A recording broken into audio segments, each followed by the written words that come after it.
మరి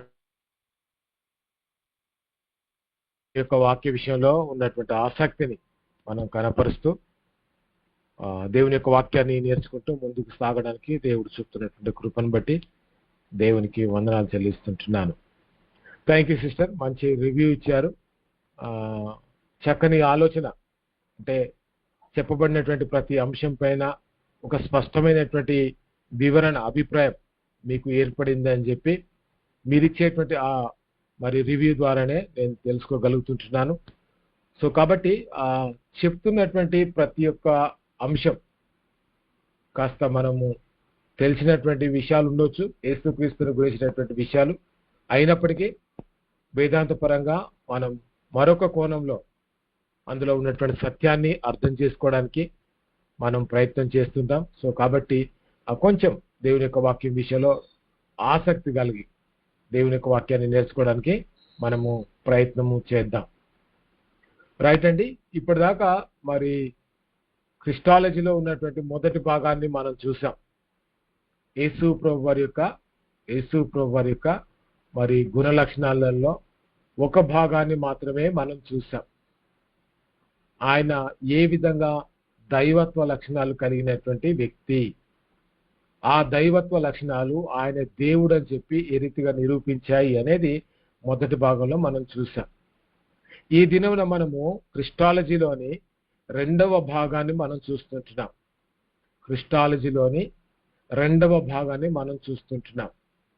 ఈ రెండవ భాగంలో మనం చూస్తే క్రీస్తు యొక్క మానవత్వము, యేసు ప్రభు వారి యొక్క మానవత్వంతో పాటు ఆయన యొక్క అవతార రహస్యం అని ఉంది మన పుస్తకంలో. కానీ శరీర ధారణ అంటే సరి అయినటువంటి అర్థాన్ని ఇస్తుంది. అంటే ఆయన మానవత్వంతో పాటు ఆయన శరీరధారిగా రావడం వెనుక ఉన్నటువంటి ఉద్దేశం ఏంటి? ఇన్కార్నేషన్ అంటే శరీర ధారణ, దాని యొక్క సంపూర్ణమైనటువంటి ఉద్దేశం ఏంటి అనేది ఈ దినాన మనం నేర్చుకోబోతుంటాం. ఆ లర్నింగ్ ఆబ్జెక్ట్స్ కనుక మనం చూస్తే ఈ దినాన ఏమేమి మనము చూస్తాం? ఏం గుర్తించగలరు? యేసు క్రీస్తుకి ఉన్న పరిమితులు లేదా భావోద్వేగాలు మరియు ఆయన శారీరక నిర్మాణాన్ని బట్టి ఆయన సంపూర్ణ మానవత్వాన్ని లేఖన ఆధారాలతో మనం గుర్తించగలుగుతాం. అంటే ఆయన సంపూర్ణమైనటువంటి మానవుడు అని చెప్పడానికి ఆయనకున్నటువంటి భావోద్వేగాలు, శరీర నిర్మాణం యొక్క మరి స్థితిగతులు ఏంటి అనేది లేఖనాల ఆధారంతో మనము గుర్తించగలుగుతాం. రెండవది, విశ్లేషించగలరు. కన్యక జననం ఆ సిద్ధాంతాన్ని వివరిస్తూ క్రీస్తు జన్మలో పాప స్వభావం సంక్రమించకుండా ఉండడానికి ఈ అద్భుతమైనటువంటి, అంటే కన్యక గర్భాన జన్మించడం అనే ఒక జననం ఏదైతే ఉందో అది ఎంత ప్రాముఖ్యమైందో దైవశాస్త్ర పరంగా విశ్లేషించగలము. ఎందుకు కన్యక గర్భాన్ని యేసుక్రీస్తు జన్మించాలి, దానికి ఏదైనా ప్రత్యేకత ఉందా అనేది మనం చూస్తాం. మూడవది, నిర్వచించగలరు. హైపోస్టాటిక్ యూనియన్ అనే పదాన్ని ఖచ్చితంగా నిర్వచిస్తూ క్రీస్తు యొక్క ఏకైక మానవత్వంలో, ఆయన యొక్క ఏకైక వ్యక్తిత్వంలో దైవత్వము తర్వాత మానవత్వము ఒకే వ్యక్తిలో, వన్ పర్సన్ లోనే దైవత్వము మానవత్వము ఎలా మిళితమై ఉన్నాయో వివరించగలరు. నాలుగోది, సమర్థించగలరు. క్రీస్తు కొన్ని విషయాలలో మానవుని వలె శోధింపబడినప్పటికీ ఆయన ఎలాంటి పాపము లేదని క్రీస్తు నిర్దోషత్వ సిద్ధాంతాన్ని లేఖనానుసారంగా సమర్థించగలము. చాలా ఇంపార్టెంట్ అండి.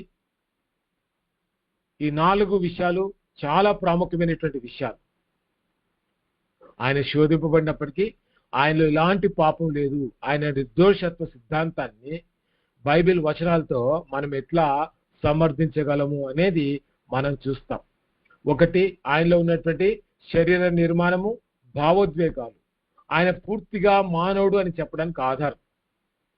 ఆయన మరి శరీర ధారణలో కన్యక గర్భాన పాప స్వభావం లేకుండా పుట్టడం వెనుక ఉన్నటువంటి అద్భుతమైనటువంటి ప్రాముఖ్యత, దాని గురించినటువంటి వివరాలు మనం చూస్తాం. హైపోస్టాటిక్ అంటే ఒకే వ్యక్తిత్వంలో దైవత్వము మానవత్వం ఎలా కలిసి ఉన్నాయి, బైబిల్ దాని గురించి ఏం చెప్తుంది అనేది మనం చూస్తాం. నాలుగవది, శోధింపబడిన ఆయనలో పాపం లేదు కాబట్టి ఆయన పరిశుద్ధుడు, ఆయన యొక్క నిర్దోషత్వాన్ని బైబిల్ వచనాలతో మనం చూస్తాం. ఈ నాలుగు విషయాల గురించి ఈ దినాన మనం స్టడీ చేయబోతున్నాం. యేసుక్రీస్తు యొక్క పరిపూర్ణ మానవత్వం. ఇక్కడ డోసిటిజం అనేటువంటి ఒక సిద్ధాంతం ఉందండి. ఇదేం చెప్తుందంటే ఒక తప్పుడు సిద్ధాంతం ఇది. వీరు ఏం నమ్ముతారు అంటే యేసు నిజమైనటువంటి మానవ శరీరాన్ని కలిగి లేడు, ఆయన కేవలం ఒక ఆత్మని మానవుడిగా భూమిపైన మాయారూపంలో కనిపించాడు అని బోధిస్తారండి. ఎందుకు అనంటే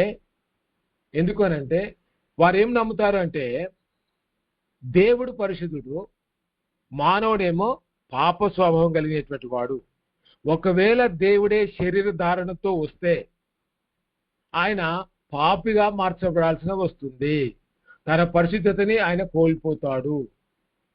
కాబట్టి మానవుడు కూడా దేవుడు కోరుకున్న రీతిగా బ్రతకడానికి తన శరీరాన్ని నలగగొట్టుకోవాలి, ఉపవాసం ఉండాలి, ఆ తర్వాత మరి నేల మీద పడుకోవాలి, చెప్పులు ధరించకూడదు, మరి ఒక్క పూటనే భోజనం చేయాలి అని ఈ రీతిగా రకరకాల మరి ఆచారాలు వారు పాటిస్తూ దేవుని యొక్క సన్నిధికి మనం వెళ్ళాలి అంటే మన శరీర కోరికలను చంపుకోవడానికి మరి ఉదయకాలం అంటే 4 గంటలకి 3 గంటలకి తెల్లవారుజామున చల్ల నీటితో మనం స్నానం చేస్తే మన శరీరం నలగొట్టబడుతుంది.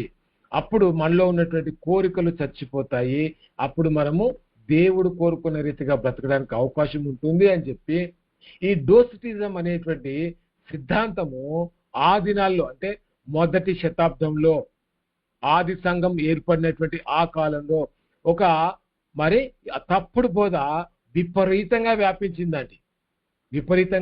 వ్యాపించింది. వీరేం నమ్ముతారంటే యేసుక్రీస్తు కూడా ఆయన నిజంగా శరీరంతో రాలేదు, ఒకవేళ వస్తే యేసు ప్రభువారు పరిశుద్ధుడుగా ఉండలేడు. కానీ బైబిల్ దాన్ని ఏం చేస్తుందంటే ఖండిస్తుంది. ఈ తప్పుడు సిద్ధాంతాన్ని అపోస్తలుడైన యోహాను తీవ్రంగా ఖండించాడు. ముఖ్యంగా మొదటి యోహాను పత్రిక 4వ అధ్యాయము 2వ వచనము 3వ వచనం చదివితే ఆయన మరి యేసుక్రీస్తు శరీరధారియే వచ్చినని ఏ ఆత్మ ఒప్పుకొనునో అది దేవుని సంబంధమైంది. ఏ ఆత్మ యేసు శరీరధారిగా వచ్చినని ఒప్పుకొనదో గమనించాలండి, శరీర సంబంధమైంది కాదు.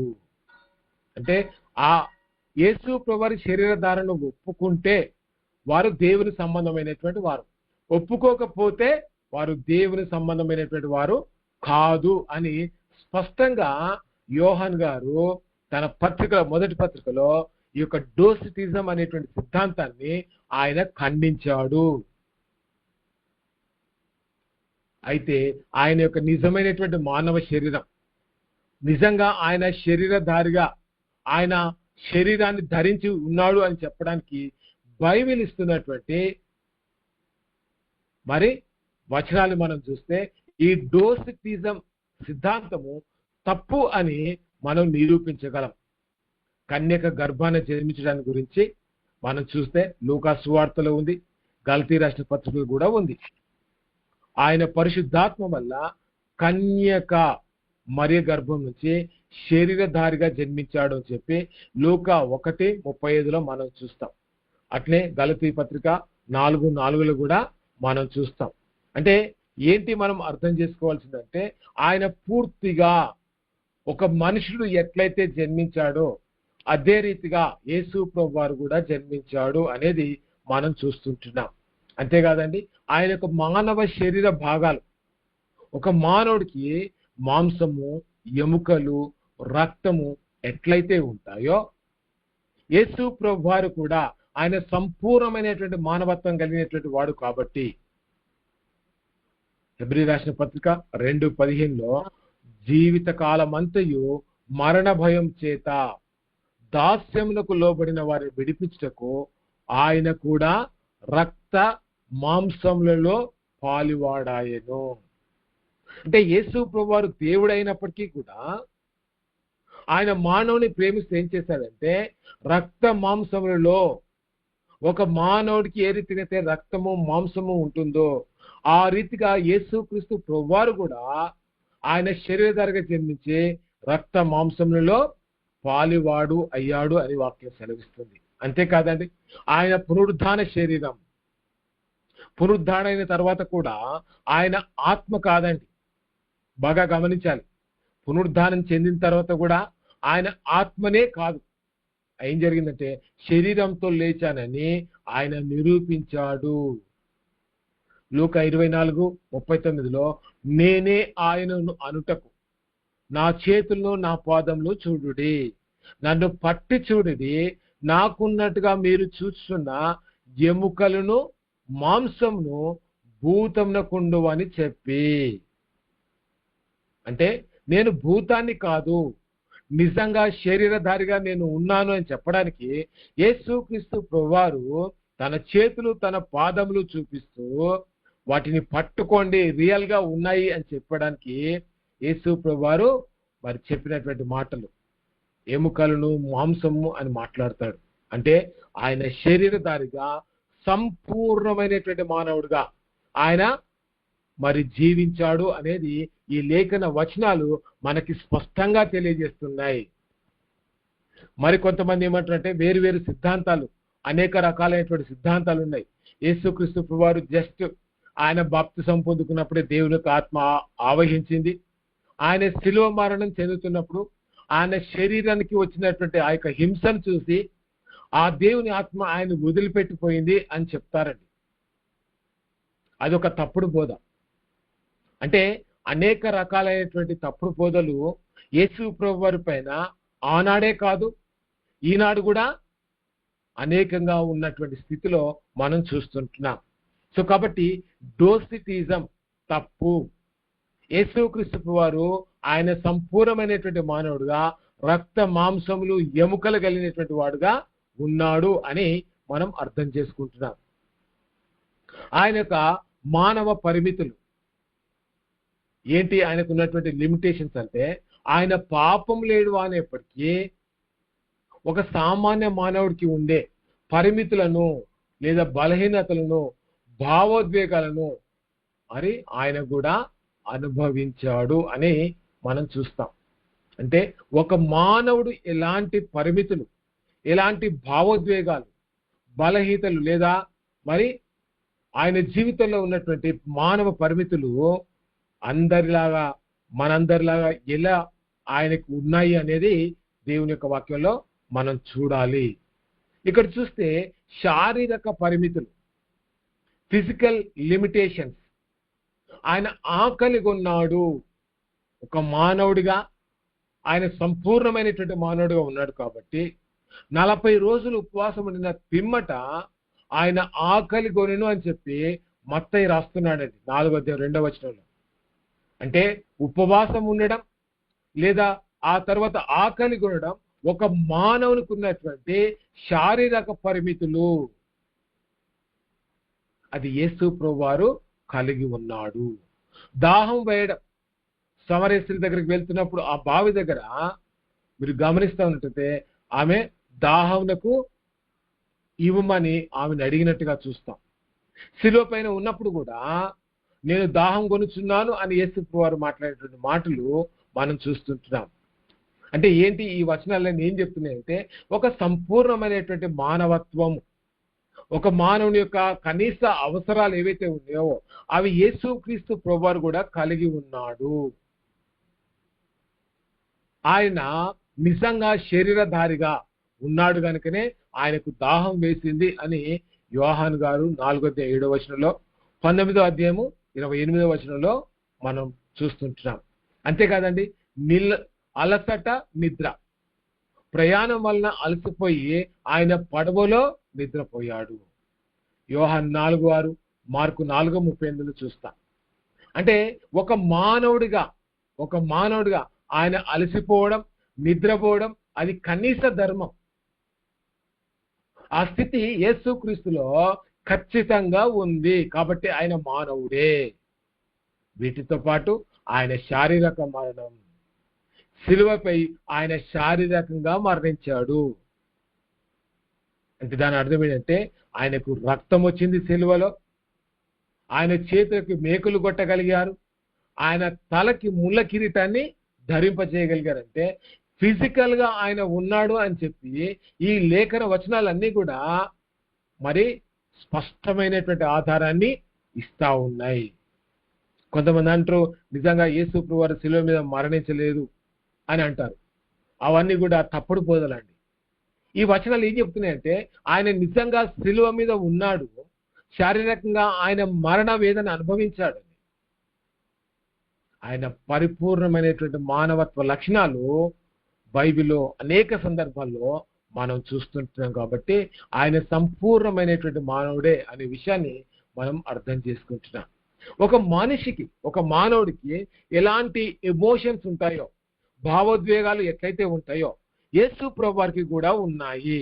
అయ్యా చెప్పగలుగుతారా? ఎవరైనా అన్మిట్ చేసుకొని చెప్పగలుగుతారా? యేసు ప్రభువారికి ఉన్నటువంటి భావోద్వేగాలు. లాజరు చనిపోయినప్పుడు ఆయన కన్నీళ్లు విడిచినని రాయబడినప్పుడు. ఎస్ అండి, అవునండి. మరొకరు మందిరంలో వ్యాపారం చేసేటప్పుడు కోపపడతాడు. ఎస్ అండి, అవునండి, కోపపడతాడు. గొర్రెలేని కాపులాగా ఉన్నారని వాళ్ళ మీద కనికరపడ్డాడు సార్. అవునండి, కనికరపడ్డాడు అని. సిలువలో దప్పికొన్నాడు. అవునండి, భావోద్వేగం అదేమో లిమిటేషన్. ఆకలి కొనడం, దప్పిక వేయడం అనేది శారీరక పరిమితులండి, శారీరక స్వభావాన్ని సూచిస్తారు. భావోద్వేగాలు చెప్పండి. గెత్సెమనే తోటలో ఒక మనలాగానే మానవుల లాగానే ఎంతో బాధపడి చెమటోడ్చి ప్రే చేసింది. అవునండి, అవునండి. ఆయన చెమట రక్తపు బిందువుల వలె ఆయన అని చూస్తాం. ఇవన్నీ కూడా ఆయన యొక్క ఎమోషన్స్, ఆయనలో ఉన్నటువంటి భావోద్రేకాలు చూద్దామండి. మనం ముందుకెళ్దాం. ఆయన ఇప్పటిదాకా మీరు చెప్పారు కదా, దుఃఖము, ఏడుపు. లాజరు సమాధి వద్ద యేసు కన్నీళ్లు విడిచాడు అని అంటే ఒక సంపూర్ణమైనటువంటి మానవుడిగా ఆయన ఉన్నట్టే. ఆయన కళ్ళ నుంచి నీళ్ళు వచ్చాయంటే ఆ ప్రేమ ఉన్నట్టే. ఆ కళ్ళ నుంచి నీళ్ళు వచ్చాయంటే ఆయన ఫిజికల్ గా ఆయన ఒక మానవుడిగా పూర్తిగా ఆ స్వభావాన్ని కలిగి ఉన్నట్టే అని మనం అర్థం చేసుకోవాలి. వేదన. గెత్సెమనే తోటలో ఆయన తీవ్రమైనటువంటి మానసిక వేదనను అనుభవించాడు. మత్తయి సువార్త 26:38 మనం చూస్తాం. ఏంటి అంటే ఆయన శిలువ మరణం చెందకంటే ముందు తనను తాను తండ్రికి అప్పగించుకున్నటువంటి సందర్భంలో మానసికమైనటువంటి వేదనని ఆయన అనుభవించాడు. ఇంతకుముందు చెప్పారు మీరు, కోపం, త్రాళ్లతో కొరడాలు చేసి గొర్రెలను ఎట్లనన్నిటినీ దేవాలయంలో నుంచి తోలివేసి మార్చువారి రూకలు చల్లివేసి వారి బల్లలు పడద్రోసి అని చూస్తుంటాం. ఇదంతా కూడా ఆయన ఎమోషన్ అండి. ఆయన యొక్క కోపం. పరిశుద్ధమైనటువంటి దేవాలయంలో అక్కడ మరి దేవాలయంలో ఉండేటువంటి యాజకులు ఏం చేస్తున్నారంటే వ్యాపారం చేస్తున్నారు. ఏంటి ఆ వ్యాపారం అంటే ప్రజలు తెచ్చినటువంటి బలిగా అర్పించడానికి తీసుకొచ్చినటువంటి ఆ గొర్రెలను ఎట్లనన్నిటిని కూడా ఏం చేస్తున్నారంటే వారు అక్కడ మరి తీసుకోకుండా, మా దగ్గరే మంచి గొర్రెలు ఉన్నాయి, మచ్చ డాగు ఉన్నాయి, మీరు తెచ్చారు, ఇవి బలికి యోగ్యమైనవి కావు అని చెప్పి ప్రజలు తెచ్చిన వాటిని తృణీకరిస్తూ తమ దగ్గర కొన్నటువంటి గొర్రెలను మాత్రమే దేవాలయంలో బలిగా అర్పించాలి అని వారు ఏం చేశారంటే ప్రజల దగ్గర నుంచి డబ్బులు తీసుకునేటువంటి వారు. ఆ రూకలు మార్చేటువంటి వ్యాపారము అక్కడ జరుగుతుంది కాబట్టి అది దేవుడు ఇష్టపడనటువంటి వ్యాపారం కాబట్టి వారి బల్లలన్నీ కూడా త్రోసివేశాడు. ఇది యేసుక్రీస్తుకు వచ్చినటువంటి కోపాన్ని సూచిస్తుంది. అంటే ఆయన సంపూర్ణమైనటువంటి మానవుడుగా దుఃఖపడ్డాడు, ఆయన వేదన చెందాడు, ఆయన తన జీవితంలో కోపాన్ని కూడా ప్రదర్శించాడు. ఇంతకంటే ఇంకేం కావాలండి? ఒక మానవుడిగా ఆయన తనను తాను శరీరధారిగా ఉన్నాడు అని చెప్పడానికి ఇంతకంటే ఆధారం ఏం కావాలి? కాబట్టి ఆయన సంపూర్ణమైనటువంటి మానవుడే అనే విషయాన్ని మనం అర్థం చేసుకుంటున్నాం. క్రీస్తు మానవత్వానికి గల దైవ శాస్త్ర ప్రాముఖ్యత. అసలు ఎందుకు యేసుక్రీస్తు వారు ఒక మానవుడిగా, ఒక శరీరధారిగా ఆయన ఎందుకు భూమి మీదకి రావాలి? దాని యొక్క అవసరత ఏంటి చెప్పగలుగుతారా అండి ఎవరైనా? శరీరధారిగా ఎందుకు రావాలి?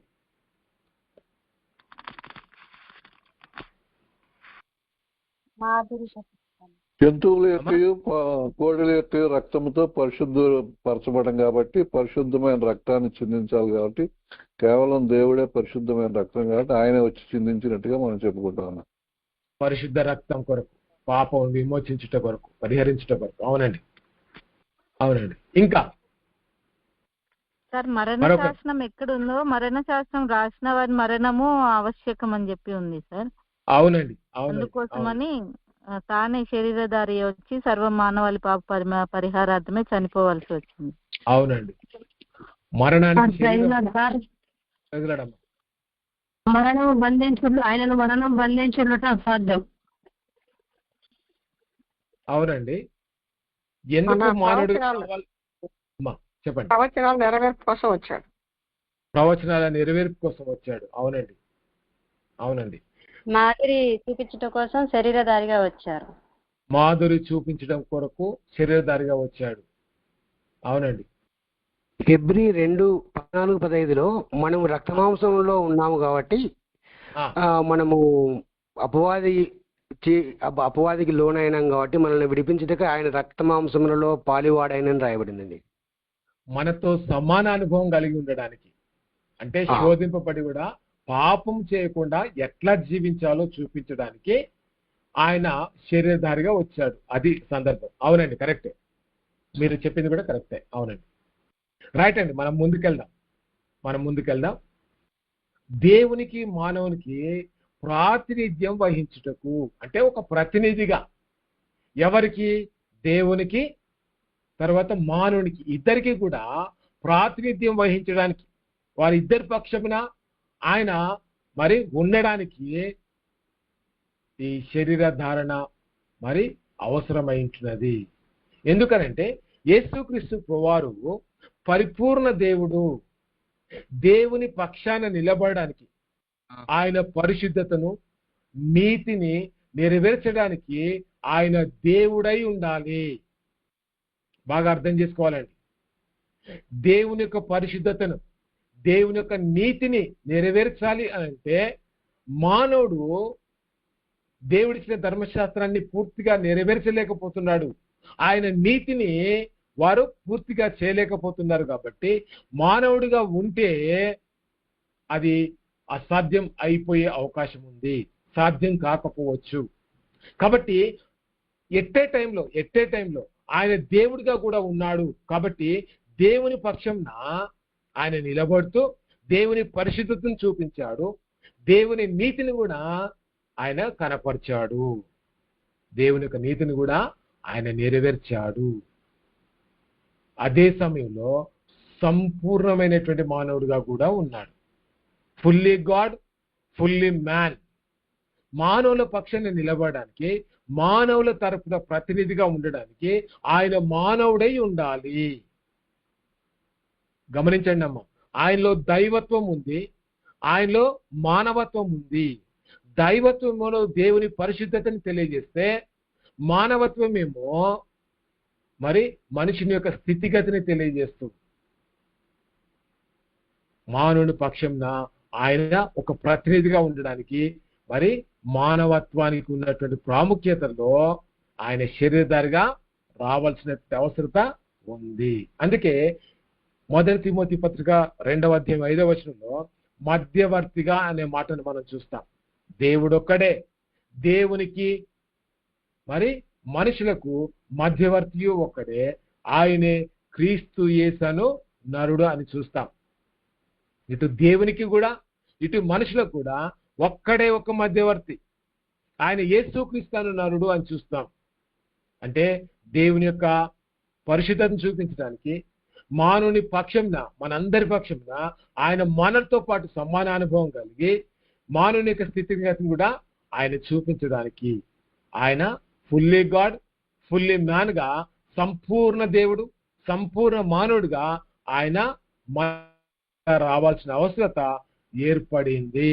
అప్పుడే ఆ మధ్యవర్తి ఇటు మానవుని ఇటు దేవుణ్ణి ఆయన మరి మధ్యవర్తిత్వం చేస్తూ వారికి ఉన్నటువంటి సమస్యని ఆయన పరిష్కరించగలడు. మానవుడు పాపంతో ఉన్నాడు, దేవుడేమో పరిశుద్ధుడు. వారిద్దరు కూడా మరి పాప స్వభావాన్ని బట్టి మానవుడు దేవునితో తనకున్న సంబంధాన్ని తెంచుకున్నాడు, తెగిపోయిందండి. అయితే ఆ సంబంధాన్ని తిరిగి కలపడానికి, పునరుద్ధరించడానికి మధ్యవర్తి అవసరం. అందుకే ఆయన మరి దైవత్వం యొక్క లక్షణాలు, మానవత్వం యొక్క లక్షణాలు కలిగి ఆయన ఒక మధ్యవర్తిగా యేసుక్రీస్తు ఈ లోకానికి వచ్చాడు అని చెప్పి ఈ వచనం మనకి స్పష్టంగా తెలియజేస్తుంది. Dual representation. ఆయన మన పాప పరిహారక బలి అయి దేవుని ఉగ్రత నుండి మనలను విడిపించిన ఏకైక శాశ్వత మధ్యవర్తి. మరొక మధ్యవర్తి లేడండి, ఇక రాడు కూడా. ఆయన మాత్రమే దేవుని పక్షంన మానవుని పక్షంన మధ్యవర్తిత్వం చేసేటువంటి ఏకైక శాశ్వత మధ్యవర్తిగా క్రీస్తు ఉన్నాడు. రెండోది మనం చూస్తే మరి సహానుభవం గల ప్రధాన యాజకుడు. ఇప్పుడు బ్రదర్ చెప్పాడు ఇంతకుముందు, సహానుభూతి చెందినటువంటి ప్రధాన యాజకుడు ఏంటి అంటే, క్రీస్తు శోధింపబడి బలహీనతలను శ్రమలను అనుభవించడం ద్వారా ఆయన మన బాధను అర్థం చేసుకునే కరుణామయుడు అనేటువంటి మధ్యవర్తిగా మారాడు. కొన్నిసార్లు ఆలోచన చేస్తాం, అసలు ఒక మానవుడిగా జన్మిస్తే ఆ బాధ ఏంటిదో అర్థమవుతుంది అని ఆలోచిస్తూ ఉంటాం, ఒక్కొక్కసారి అనిపిస్తూ ఉంటుంది. అయితే యేసుక్రీస్తు వారు ఏం చేశారంటే, ఆయన శరీరధారిగా జన్మించి మానవుని వలె ఆయన శోధింపబడి ఆ శ్రమను ఆయన అనుభవించి ఆ బాధను అర్థం చేసుకునేటువంటి ఒక నిజమైనటువంటి కరుణామయుడుగా ఆయన మధ్యవర్తిగా రావాల్సింది. దేవుని స్వభావం ఉంది, మానవుని యొక్క స్వభావం ఉంది. మానవులాగా ఆయన శ్రమను అనుభవించి మానవుని యొక్క స్థితిగతులు ఆయన అర్థం చేసుకొని ఒక మధ్యవర్తిగా ఆయన మారాడు అనేది మనం చూస్తున్నటువంటి సత్యం. హెబ్రీ రాసిన పత్రిక 4వ అధ్యాయం 15వ వచనం, మన ప్రధాన యాజకుడు మన బలహీనతల యందు మనతో సహానుభవం గలవాడు కాడు, ఆయన మన పాపము లేని వాడై ఉండి అన్ని విషయంలో మన వలనే శోధింపబడెను. ఆయన మనతో సహానుభవం లేనివాడుగా కాదండి, ఆయన సహానుభవం ఉన్నది, ఆయన శోధింపబడ్డాడు, ఆయన మరి పాపము లేని వాడుగా ఉన్నాడు. అంటే శోధనలో కూడా పాపము చేయకుండా మన వలె శోధింపబడిన పాపం లేకుండా ఎట్లా జీవించాలో మనకు చెప్పడానికి ఆయన ప్రధాన యాజకుడిగా మనకి ఒక మంచి మాదిరిగా ఆయన ఉన్నాడు. అందుకోసమనే యేసుక్రీస్తు శరీరధారిగా మానవత్వాన్ని కలిగి ఉండాల్సిన అవసరత ఏర్పడింది. ఒకటి, దేవునికి మానవునికి మధ్యవర్తిగా ఉండడానికి. రెండోది, శ్రమలలో పాపం చేయకుండా మనం ఎట్లా బ్రతకాలో చూపించడానికి యేసు ప్రభువారు మరి శరీరధారిగా ఆయన భూమి మీదకి వచ్చాడు అనేది రెండవ కారణాన్ని మనం చూస్తున్నాం. తర్వాత మీరు గమనిస్తూ ఉన్నట్టయితే యేసు ప్రభువారి యొక్క మరి జన్మాన్ని గురించి ఆలోచన చేస్తే, ఎందుకు కన్య గర్భాన యేసు ప్రభువారు జన్మించాలి? వర్జిన్ బర్త్ ఎందుకు ఉండాలి? కన్యక జననం అనేది కేవలం ఒక వింత లేదా అద్భుతం మాత్రమే కాదండి. క్రైస్తవ రక్షణ సిద్ధాంతంలో అత్యంత ప్రాముఖ్యమైనటువంటి మరి పునాది. అంటే మనం రక్షింపబడడానికి, ఆ రక్షింపబడినటువంటి స్థితిలో, పాపం లేనటువంటి స్థితిలోకి మనం వెళ్తున్నాము అని గ్రహించడానికి నిజమైనటువంటి రక్షణకి ఈ యొక్క కన్య గర్భాన్ని జన్మించడం అనేది చాలా అవసరం అండి, చాలా ప్రాముఖ్యం అండి. ఎవరైనా చెప్తారా అండి? అన్మ్యూట్ చేసుకొని మాట్లాడండి. ఎందుకు కన్యక గర్భాన్ని జన్మించాలి? కారణం ఏంటి? పరిశుద్ధత సార్. బ్రదర్, ఇది చెప్పండి. స్త్రీ పురుషుల కలయిక వలన ఒక వ్యక్తి వచ్చినప్పుడు ఇద్దరి భావోద్వేగాలు, ఆ లక్షణాలన్నీ వాళ్ళలోకి వస్తాయండి. అంటే పాపం అనేది వచ్చినటువంటి ఈ బిడ్డకు సంప్రాప్తం అవుతుంది కాబట్టి ప్రభు ఆ విధంగా వచ్చారు. అవునండి శ్రీనివాస్ గారు, కరెక్ట్ అండి. ఇంకా అవ్వ ఆదాంలో పాపం లేకుండా జన్మించడం కోసం వచ్చాడు. అవునండి. ఇంకా కన్యక గర్భాన్ని ఎందుకు? సార్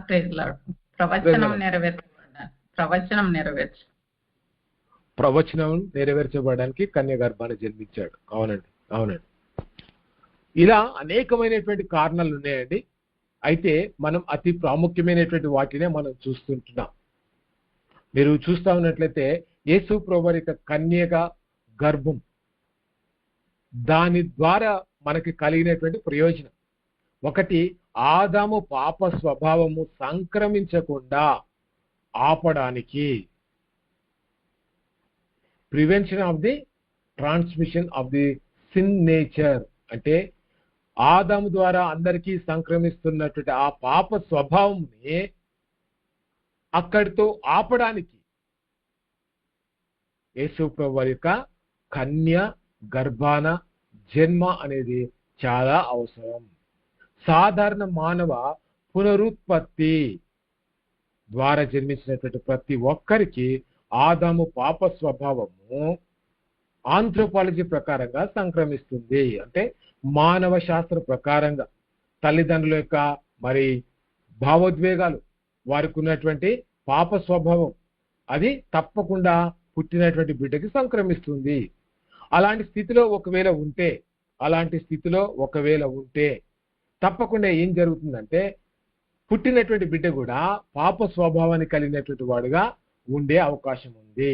అందుకే సాధారణ పునరుత్పత్తి ద్వారా జన్మించే ప్రతి వ్యక్తికి ఆదాము స్వభావం సంక్రమిస్తుంది. కాబట్టి అలా కాకుండా ఉండాలి అంటే పరిశుద్ధాత్మ ద్వారా కన్యక గర్భాన్ని జన్మించడము క్రీస్తు యొక్క పాప స్వభావానికి అతీతుడుగా ఆయన జన్మించాలి. సంపూర్ణ పరిశుద్ధుడుగా ఆయన మరి శరీరధారిగా రావాలి. అందుకే యేసుక్రీస్తు ప్రభువారు కన్యక గర్భాన్ని జన్మించడం అనేది వెరీ వెరీ ఎసెన్షియల్. ఎందుకంటే ఆ ఇన్హెరిటెన్స్ సిన్ అనేటువంటిది ఖచ్చితంగా తల్లిదండ్రుల ద్వారా పిల్లలకు వస్తుంది. అది వారసత్వం యొక్క స్వభావం. దాన్ని తొలగించడానికి యేసుక్రీస్తు ప్రభువారు ఆయన మరి కన్యక గర్భాన్ని జన్మించాడు. దీంట్లో మనం గుర్తించాల్సింది ఏంటంటే యోసేపు మరియా శారీరక కలయిక ద్వారా యేసుక్రీస్తు పుట్టి ఉంటే ఆదాము పాప స్వభావం ఆయనకు వచ్చేది. కానీ పురుషుని ప్రమేయం లేకుండా పరిశుద్ధాత్మ ద్వారా గర్భం ధరించడం వల్ల ఆదాము నుంచి వచ్చేటువంటి పాప స్వభావము యేసుక్రీస్తు శరీరానికి అంటుకోలేదు. ఆయన పాపపు రక్తం లేని పరిశుద్ధుడుగా జన్మించాడు.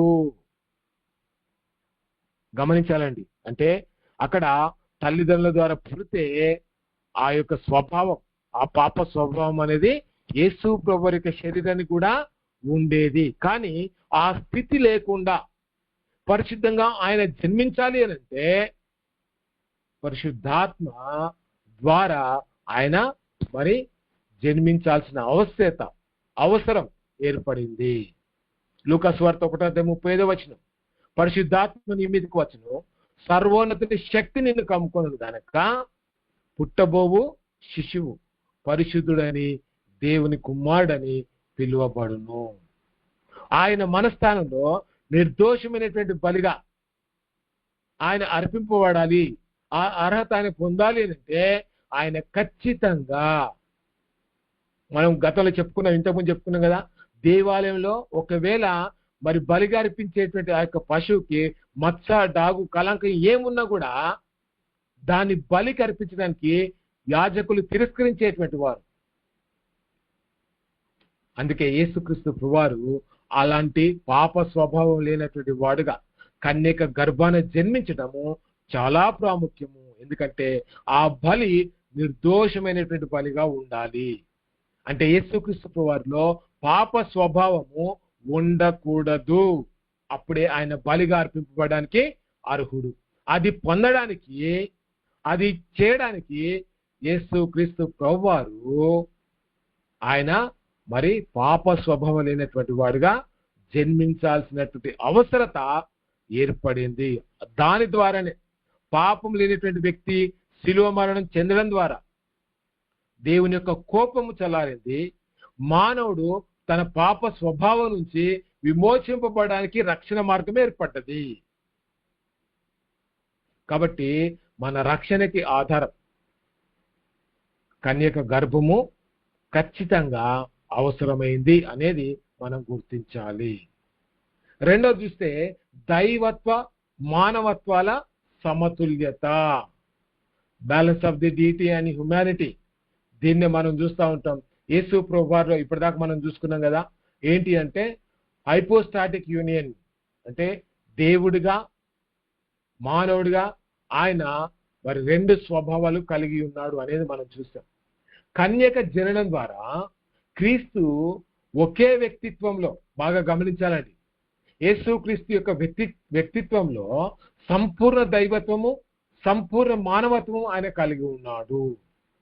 ఒకే ఒక వ్యక్తి, ఆ వ్యక్తిలో దైవత్వం ఉంది, ఆ వ్యక్తిలోనే మానవత్వం ఉంది. దీన్ని సపరేట్ గా చేసి మాట్లాడొద్దండి. సగం దైవత్వం సగం మానవత్వం అట్లా లేదండి. సంపూర్ణంగా ఆయన మానవత్వం కలిగినటువంటి వాడుగా ఉన్నాడు. అదే సమయంలో అదే వ్యక్తిత్వంలో సంపూర్ణ మానవత్వం కూడా పూర్తిగా ఉంది. హెచ్చు తగ్గులు లేవండి. సంపూర్ణం అంటే సంపూర్ణం.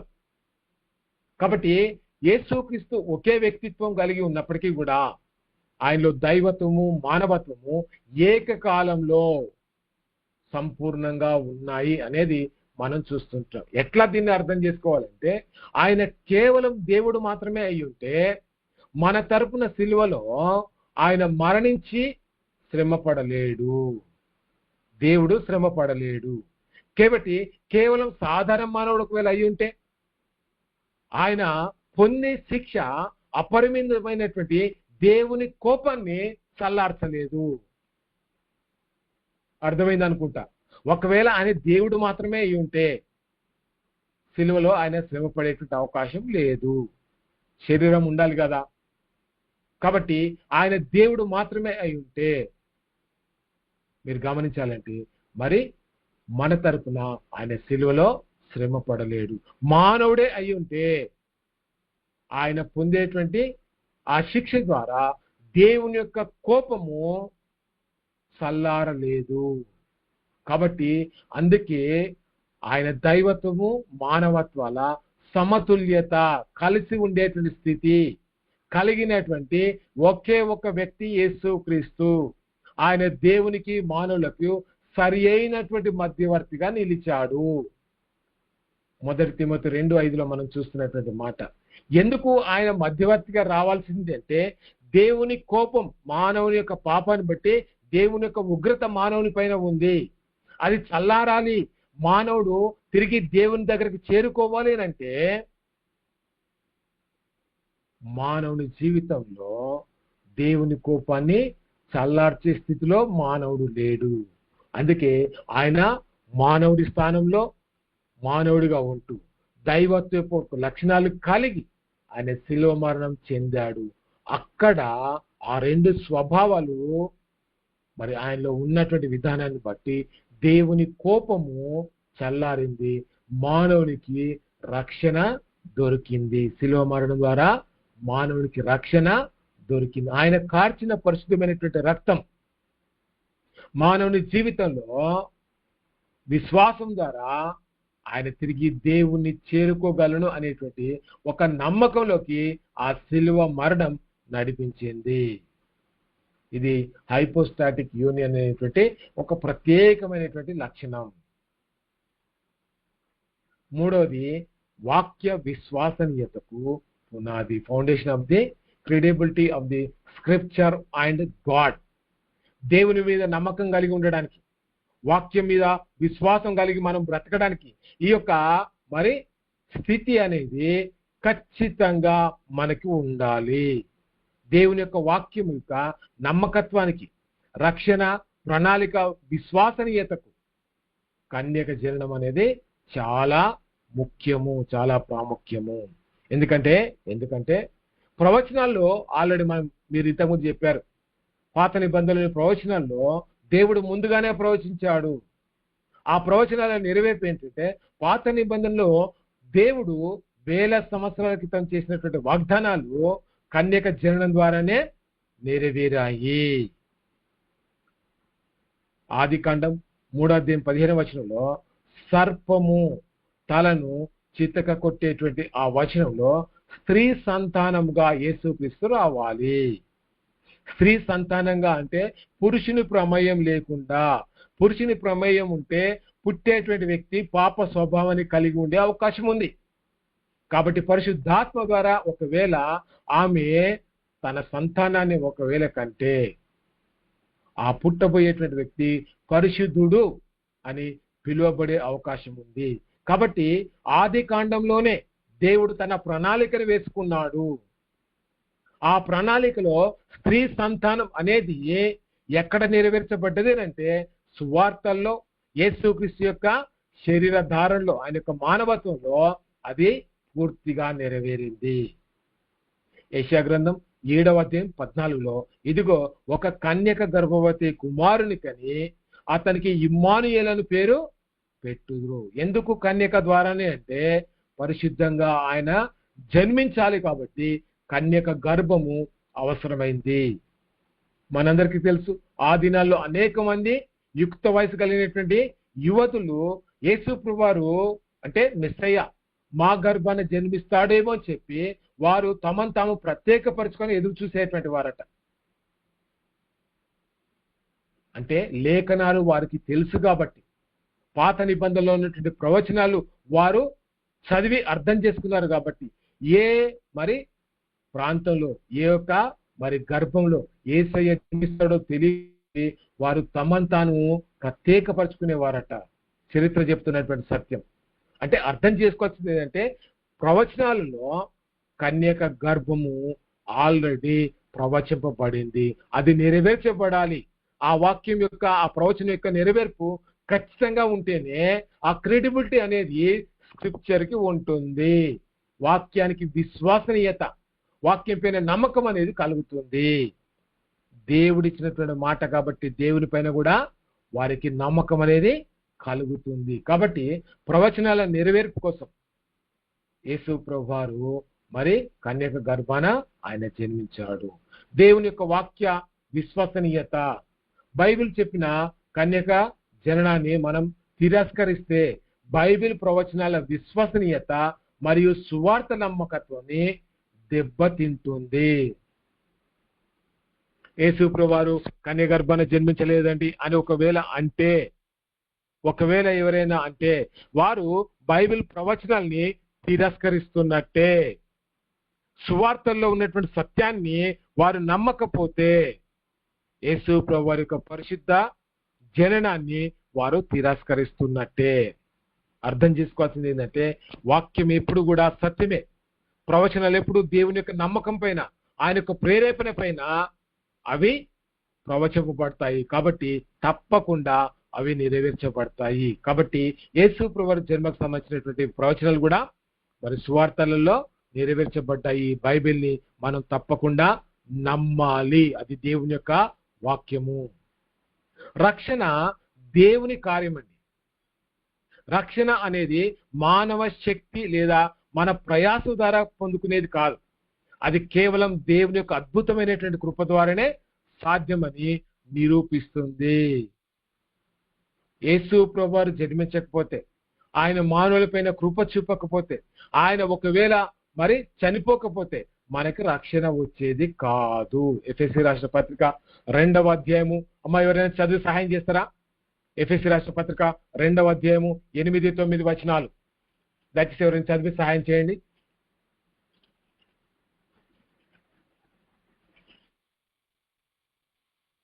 మీరు కృప ద్వారా అమ్మ చదవండి, బ్రదర్ చదవండి.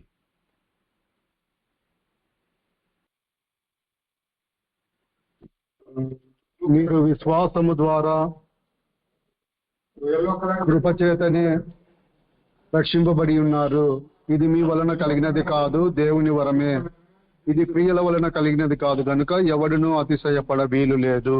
ఆమేన్. చాలండి. అంటే మనం ప్రయాసపడితే మనం రక్షింపబడ్డాము అనేది బైబిల్ ఒప్పుకోదండి. నేను పరిశుద్ధంగా జీవించాను, నేను అబద్ధం ఆడలేదు, నేను దొంగతనం చేయలేదు, అది కాదండి. మన రక్షణకి ఆధారం ఏంటంటే యేసు ప్రభువారి యొక్క కృప. ఆయన మానవుడిగా జన్మించాడు, ఆయన మానవుడి యొక్క స్థితిగతుల్ని అర్థం చేసుకున్నాడు. మానవుడు దేవుని దగ్గరికి రావడానికి ఏం చేయాలో అదంతా కూడా ఆయన తన కృప చేత ఆయన చేశాడు. అంటే ఏం అర్థం చేసుకుంటున్నాం? మీరు కృప చేతనే రక్షింపబడి ఉన్నారు, ఇది మీ వల్ల కలిగినది కాదు. మనుషులు రక్షణ ఇవ్వలేరండి. అప్పుడప్పుడు కొంతమంది అంటారు, ఏంటి నేను నిన్ను రక్షణలోకి నడిపించినా నా మాట వినవా? వారు మనకు సువార్త చెప్పారు. పరిశుద్ధాత్మ దేవుడు మన హృదయంలో ఆ ఒప్పుదల, నేను పాపిని, నాకు రక్షకుడు అవసరమైనటువంటి ఒప్పుదల పరిశుద్ధాత్మ దేవుడు కలిగించాడు. రక్షించేది యేసుక్రీస్తు యొక్క అద్భుతమైనటువంటి కృపనే. కాబట్టి దేవుడు మాత్రమే మనల్ని రక్షించే స్థితిలో ఉన్నటువంటి వ్యక్తి. అది మన ప్రయాస ద్వారా, మన యొక్క కష్టం ద్వారా వచ్చింది, సంపాదించుకున్నది కానే కాదు అనేది మనం స్పష్టంగా అర్థం చేసుకోవాలి. ఒకటి, యేసు ప్రభువారు ఎందుకు శరీరధారిగా వచ్చాడు అనంటే దేవుని యొక్క వాక్యం యొక్క సత్యం ఆ నెరవేర్పు జరగడానికి ఆయన శరీరధారిగా ఈ భూమి మీదకి రావాల్సినటువంటి అవసరత వచ్చింది. ఆయన రావడం ద్వారా మనకు రక్షణ అనేది తన కృప చేత మనకి దొరికింది అనేది స్పష్టంగా మనము అర్థం చేసుకుంటున్నాం. మూడోది చాలా ప్రాముఖ్యమైనటువంటి విషయం, యేసుక్రీస్తు యొక్క హైపోస్టాటిక్ యూనియన్. హైపోస్టాటిక్ యూనియన్ అంటే మనం ఇంతకుముందు చెప్పుకున్నాం కదా, ఒకే వ్యక్తిత్వంలో క్రీస్తు స్వభావము, అంటే ఆ క్రీస్తు స్వభావంలో దైవత్వము, ఆ తర్వాత మానవత్వం. స్వభావం ఒక్కటే కానీ ఆయనలో సంపూర్ణమైనటువంటి దైవత్వం, ఏకకాలంలో ఆయనలో సంపూర్ణమైనటువంటి దైవత్వం, సంపూర్ణమైనటువంటి మానవత్వాన్ని మనం చూడగలుగుతాము. ఎట్లా? బైబిల్లో మనం గమనిస్తే అసలు హైపోస్టాటిక్ యూనియన్ అంటే ఏంటి? Definition of the term. Greek మూల పదమైనటువంటి హైపోస్టాటిసిస్ అంటే వ్యక్తి లేదా అస్తిత్వము. అంటే గ్రీకు భాషలో దీనికి పర్సన్ అనేటువంటి మీనింగ్ తో ఈ పదాన్ని వాడారు. హైపోస్టాటిసిస్ అంటే పర్సన్, ఒక వ్యక్తి అని చెప్పడానికి వాడినటువంటి మాట.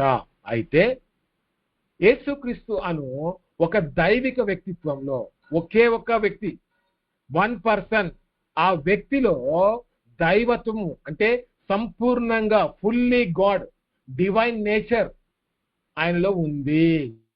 పూర్తి యొక్క దైవత్వం ఉంది మరియు పూర్తి యొక్క మానవత్వం అంటే ఫుల్నెస్ ఆఫ్ హ్యూమన్ నేచర్, రెండు కూడా మనం చూస్తుంటున్నాం.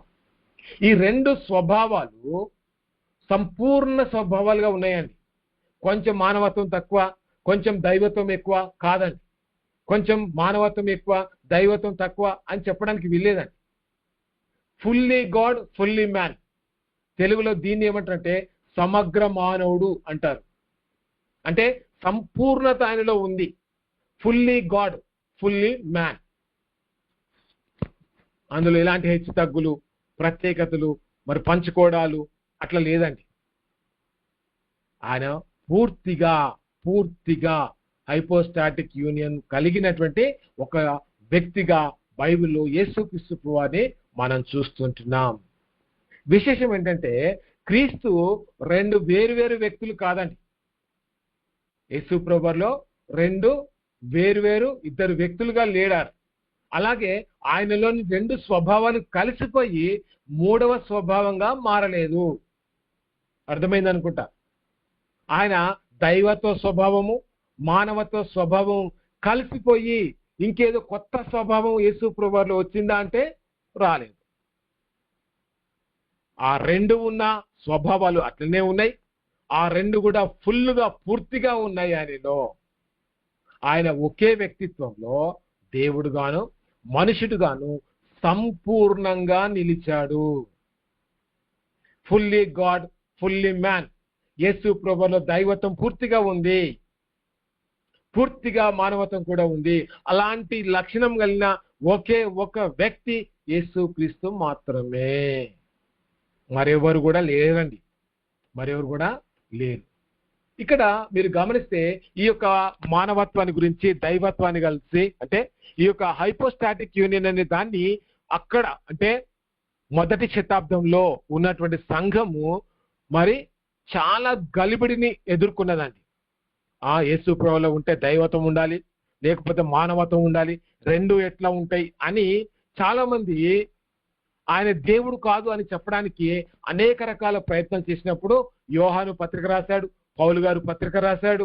ప్రతి పత్రిక వెనుక ఉన్నటువంటి ప్రధాన కారణం ఏంటంటే ఆయన దైవత్వాన్ని వారు చాటి చెప్పడమే, దైవత్వాన్ని చాటి చెప్పడమే. యేసు ప్రభువారు సంపూర్ణంగా దేవుడు అని చెప్పి నిరూపించడానికి వారు రాసినటువంటి మాటలు.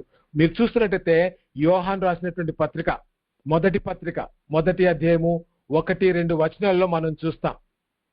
ఏం చూస్తామంటే జీవవాక్యమును గురించి ఆది నుంచి ఏది ఉండెనో మేమేది వింటిమో కన్నులారా ఏది చూచితుమో ఏది నిదానించి కనుగొంటిమో మా చేతులు దేనిని తాకెనో అది మీకు తెలియజేయుచున్నాము.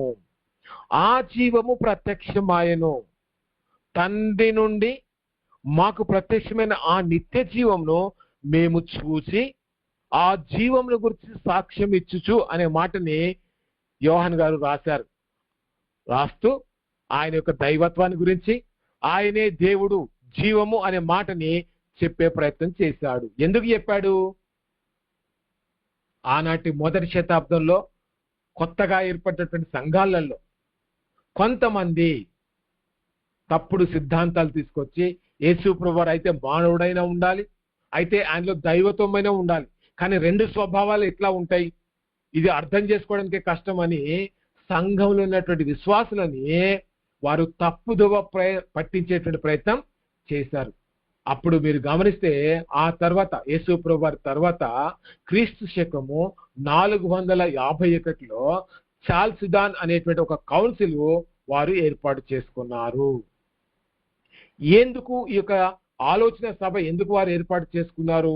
అనేక మంది బిషప్లు, అనేక మంది బైబిల్ వేదాంత పండితులు ఒకే చోట చేరి వారు ఏం నిర్ణయించారంటే క్రీస్తు స్వభావంపై చెలరేగిన రకరకాల తప్పుడు సిద్ధాంతాలను వారు స్వస్తి పలకడానికి క్రీస్తు శకం 451లో అంటే ప్రస్తుతం నేటి టర్కీ ప్రాంతంలో టర్కీ అనేటువంటి ప్రాంతంలో చాల్సిడాన్ అనేటువంటి నగరంలో జరిగినటువంటి ఆ సభలో జరిగినటువంటి స్థితిని చెప్తున్నాడు ఇక్కడ. అక్కడ సేకరించినటువంటి బిషప్లు అంటే వారందరూ కూడా సమీకరించబడ్డారండి. పెద్ద పెద్ద సంఘ మరి పెద్దలు వారందరూ కూడా ఒకే చోట చేరి క్రీస్తు దైవత్వ స్వభావంపై చారిత్రాత్మకమైనటువంటి ఒక ప్రకటన చేశారు. యేసు ప్రభువారి యొక్క ద్వంద్వ స్వభావంపై, రెండు స్వభావాలు ఒకే వ్యక్తిలో ఉండడాన్ని వారు సమర్థిస్తూ ఒక చారిత్రాత్మక ప్రకటన చేశారండి. దాన్ని సమర్థిస్తూ అవును యేసు ప్రభువులో మానవత్వం ఉంది, అదే సమయంలో దైవత్వం కూడా ఉంది అని చెప్పి వారు చాటి చెప్పారు. చాల్సిడాన్ ఆ కౌన్సిల్ ప్రకారంగా క్రీస్తునందు రెండు స్వభావాలు క్రింది 4 పవిత్ర సరిహద్దుల ద్వారా కలిసి ఉన్నాయి. 4 అట్రిబ్యూట్స్ మనం గతంలో చెప్పుకున్నాం. క్రీస్తు స్వభావము, దేవుని స్వభావంలో ఆ యొక్క మరి స్వభావ లక్షణాలు ఎట్లా ఉంటాయి అనేది మనం చెప్పుకున్నాం. ఇక్కడ మీరు గమనిస్తే మానవత్వము దైవత్వాన్ని గురించి మాట్లాడుతూ మొట్టమొదటిగా వారు చెప్పినటువంటి మాట ఏంటంటే కలిసిపోకుండా, వితౌట్ కన్ఫ్యూజన్.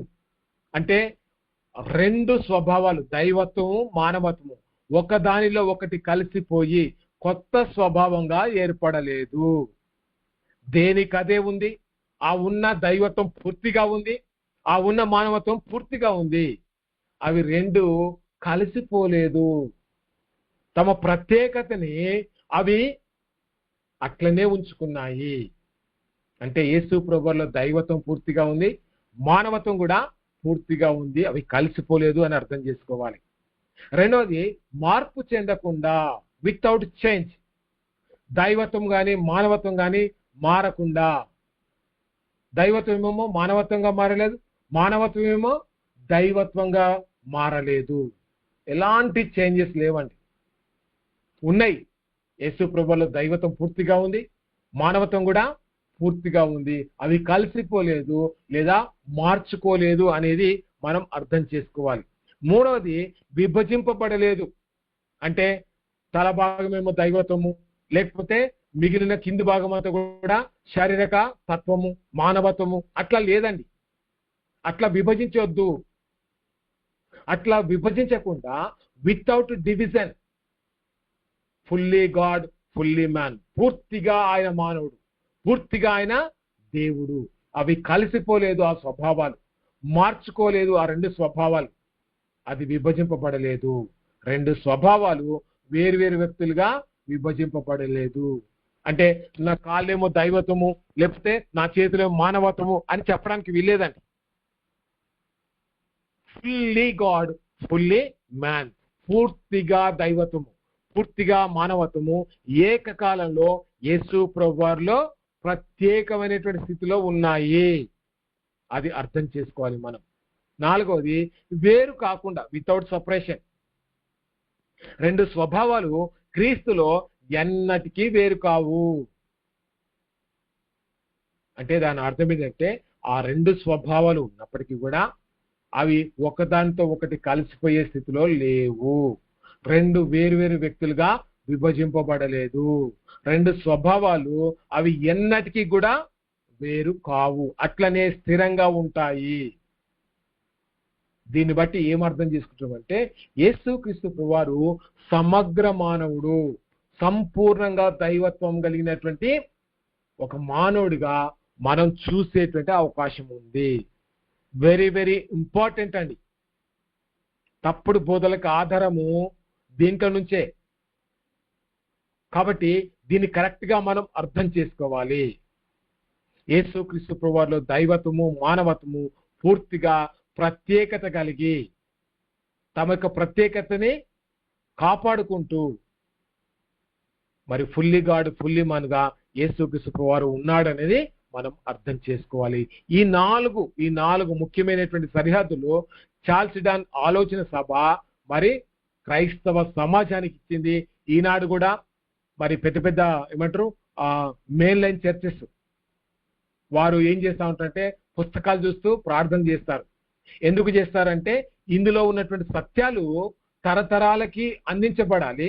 రెండవది, ఇందులో ఉన్నటువంటి సత్యాలు మీరు గమనిస్తే అవి వారు మేము విశ్వసిస్తున్నాము అని చాటించడానికి, నోటితో ఒప్పుకోవడానికి వారు ఈ యొక్క సిద్ధాంతాన్ని, ఈ 4 సిద్ధాంతాలని తమ పుస్తకాలలో వారు ముద్రించుకొని వారు మరి ప్రార్థన చేస్తారు. అంటే అర్థం చేసుకోవాల్సిన విషయం ఏంటంటే మెయిన్ లైన్ సంఘాలు ఏం ఆలోచన చేశారంటే ఇలాంటి తప్పుడు పదాలు ఇంకా అనేకంగా రాబోతున్నాయి. వాటిని మనం ఎదుర్కోవాలంటే ఈ 4 ప్రాముఖ్యమైనటువంటి సత్యాలు మనం ఏంటంటే కూడా మర్చిపోవద్దని చెప్పి వారు ప్రార్థన రూపకంగా ఒక చిన్న పుస్తకంగా ముద్రించుకొని ఆరాధనలో ఆ పుస్తకాన్ని చదువుతూ ప్రార్థన చేసుకుని ప్రభు వల్ల తీసుకుంటారు. అంటే ఏం అర్థం చేసుకుంటున్నాం? యేసు ప్రభువురిక మరి మానవత్వము దైవత్వాన్ని వారు మరి పవిత్రమైనటువంటి పద్ధతిలో దైవత్వము మానవత్వం ఉన్నదని చెప్పి ఒప్పుకోవడానికి వారు ఆ రీతిగా మరి తమ యొక్క పనులని వారు చేస్తుంటున్నారు. అర్థం చేసుకోవాల్సింది ఒకటే, పూర్తిగా ప్రత్యేకమైనటువంటి స్థితిలో 2 తత్వాలు యేసుక్రీస్తులో ఉన్నాయి. అవి కలిసిపోలేదు, మార్పు చెందలేదు, విభజింపబడలేదు, వేరు కాకుండా మరి ఎప్పటికీ స్థిరంగా ఆయనలో ఉన్నాయి అనేది మనం అర్థం చేసుకోవాలి. ఒకే వ్యక్తిలో రెండు స్వభావాల కలయిక ఎట్లా ఉంది? బైబిల్ ఏమైనా చెప్తుందా? అలాంటి వచనాలు బైబిల్లో మనం చూడగలుగుతామా? ఎవరైనా చెప్తారా అండి? అన్మ్యూట్ చేసుకొని మాట్లాడండి. బ్యాలెన్స్డ్ ఇంటిగ్రేషన్, ఒకే సమయంలో దైవత్వము, అదే సమయంలో మానవత్వం కనపడాలి. ఎవరైనా చెప్తారా అండి? అన్మ్యూట్ చేసుకొని మాట్లాడండి. సార్ ప్రైజ్ లా ప్రైజ్ రావడం అయితే సందర్భం ఒకటే అమ్మా. 5 రొట్టెలు 2 చేపల సందర్భంలోనే వారి పైన కనికరపడి వారందరికి ఆహారం కొరకు ప్రార్థించటము, అదే విధంగా అక్కడ అద్భుత కార్యం జరిగించటము, రెండు ఒకే సందర్భంగా. అవును అవునమ్మా. సార్ ఓడ ఆమరమున అలసిపోయి నిద్రపోతున్నప్పుడు ఆ గాలి వల్ల వాళ్ళు భయపడతారు శిష్యులు. అప్పుడు లేచి గాలిని వెంటనే గద్దించగా అది నిమ్మళం అయింది. అవునండి అవునండి. ఇంకా పట్టుబడిన వ్యభిచార స్త్రీ అన్న అక్కడ వారి అందరి పాపాలన్నీ నోట్ చేస్తాం, ప్లస్ ఆయన క్షమించటం అక్కడ చూపిస్తున్నా. అవునండి మానవత్వం దైవత్వం. అవునండి అవునండి. ఏకకాలంలో చూస్తాం. కరెక్ట్. ఇంకా అలాంటి సందర్భం ఉందా అండి? అలా ఉందండి. రక్తస్రావం స్త్రీ ముట్టుకున్నప్పుడు నాలో నుండి ప్రభావం వెళ్ళాను అన్నాడు. అవునండి అవును. సిలువలో చనిపోయినప్పుడు కూడా ఏదైనాడు మళ్ళా అదే దైవత్వంతో ఆజ్ఞ ఇచ్చి లాజరా లెమ్ము అనేసి అంటారు కదా. అవునండి అవునండి. Correct correct. అవునండి.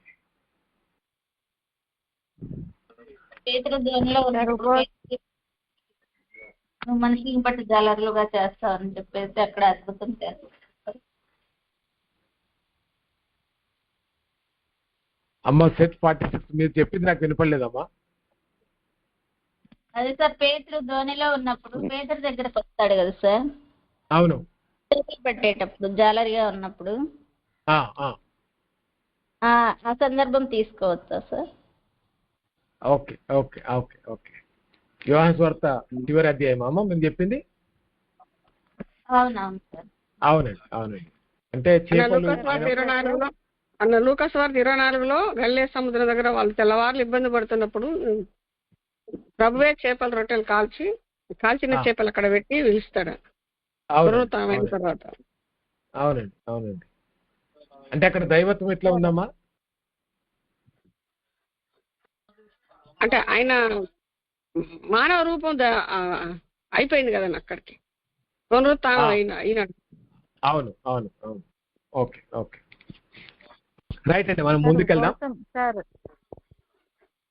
చెప్పండి అమ్మా చెప్పండి చెప్పండి. యేసుక్రీస్తు 40 రోజులు ఉపవాసం ఉన్న తర్వాత ఆకలి కొని ఉంటాడు. అప్పుడు సాతాను వచ్చి శోధించినప్పుడు దైవత్వం కలిగిన వ్యక్తిగా ఆ శోధనలను ఎదుర్కొన్నాడు. అమ్మ నాకు ఒక చిన్న అనుమానం వచ్చిందమ్మా. మీ దగ్గర మెటీరియల్స్ ఉన్నాయి కాబట్టి అవి చూసే మీరు చెప్తుందా? సార్ లేదు, నేను డ్యూటీలో ఉన్నాను. అవునమ్మా. థ్యాంక్ యూ అండి. సంతోషం సంతోషం. నతానియేల్ గారి విషయంలో కూడా చెప్తారు. నతానియేల్ని ఆయన దగ్గర తీసుకొచ్చినప్పుడు కూడా అందరితో పాటే ఉంటారు కానీ ఆయన నతానియేలు నువ్వు దేవుని కుమారుడు నమ్ముచున్నామంటారు కదయ్యా. అవును అవునండి. అవునండి అవునండి. అక్కడ కూడా దైవత్వం కనపడుతుంది. తను తాను మరి ఆది నుంచి ఉన్నటువంటి దేవుడుగా అని చెప్పుకుంటాడు. అవును అవును. రైట్ అండి. మనం ముందుకెళ్దాం. చెప్పండి అమ్మా.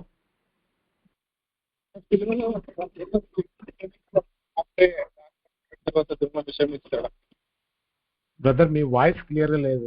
శ్రావణ్ గారు.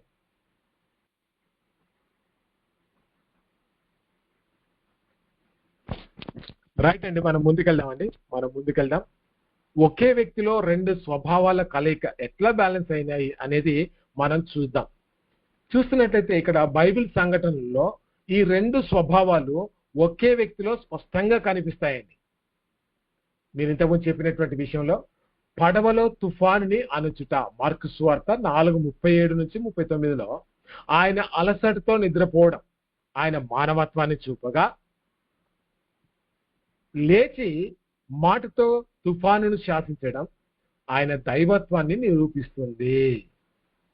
ఒక మానవుడు తుఫాను శాసిస్తే అది లోబడుతుందా? లోబడదు.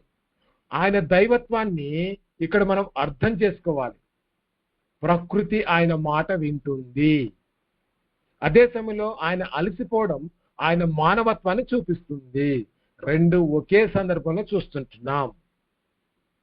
లాజరుని లేపుతున్నటువంటి సందర్భం యోహాను 11:35 నుంచి లాజరు సమాధి యొద్ద ఆయన ఏడవడం వలన ఆయన యొక్క మానవత్వము, ఆయన ప్రేమ స్పష్టంగా మనం చూడగలుగుతాం. ఒక్క మాటతో చనిపోయిన లాజరుని లేపడం ఆయన దైవికమైనటువంటి సర్వశక్తిని చూపిస్తుంది. అంటే మరణాన్ని జయించి తిరిగి లేపగలిగినటువంటి గొప్ప శక్తి, ఒక మరి చనిపోయినటువంటి వ్యక్తిని సజీవుడిగా బ్రతికించగలిగినటువంటి శక్తి యేసుక్రీస్తు ప్రభువారిలో పూర్తిగా ఉందంటే అది దేవుడు మాత్రమే చేయగలడు. అలాంటి దైవిక శక్తి యేసు ప్రభువారిలో ఏకకాలంలో ఒకే సందర్భంలో మనం చూస్తుంటున్నాం.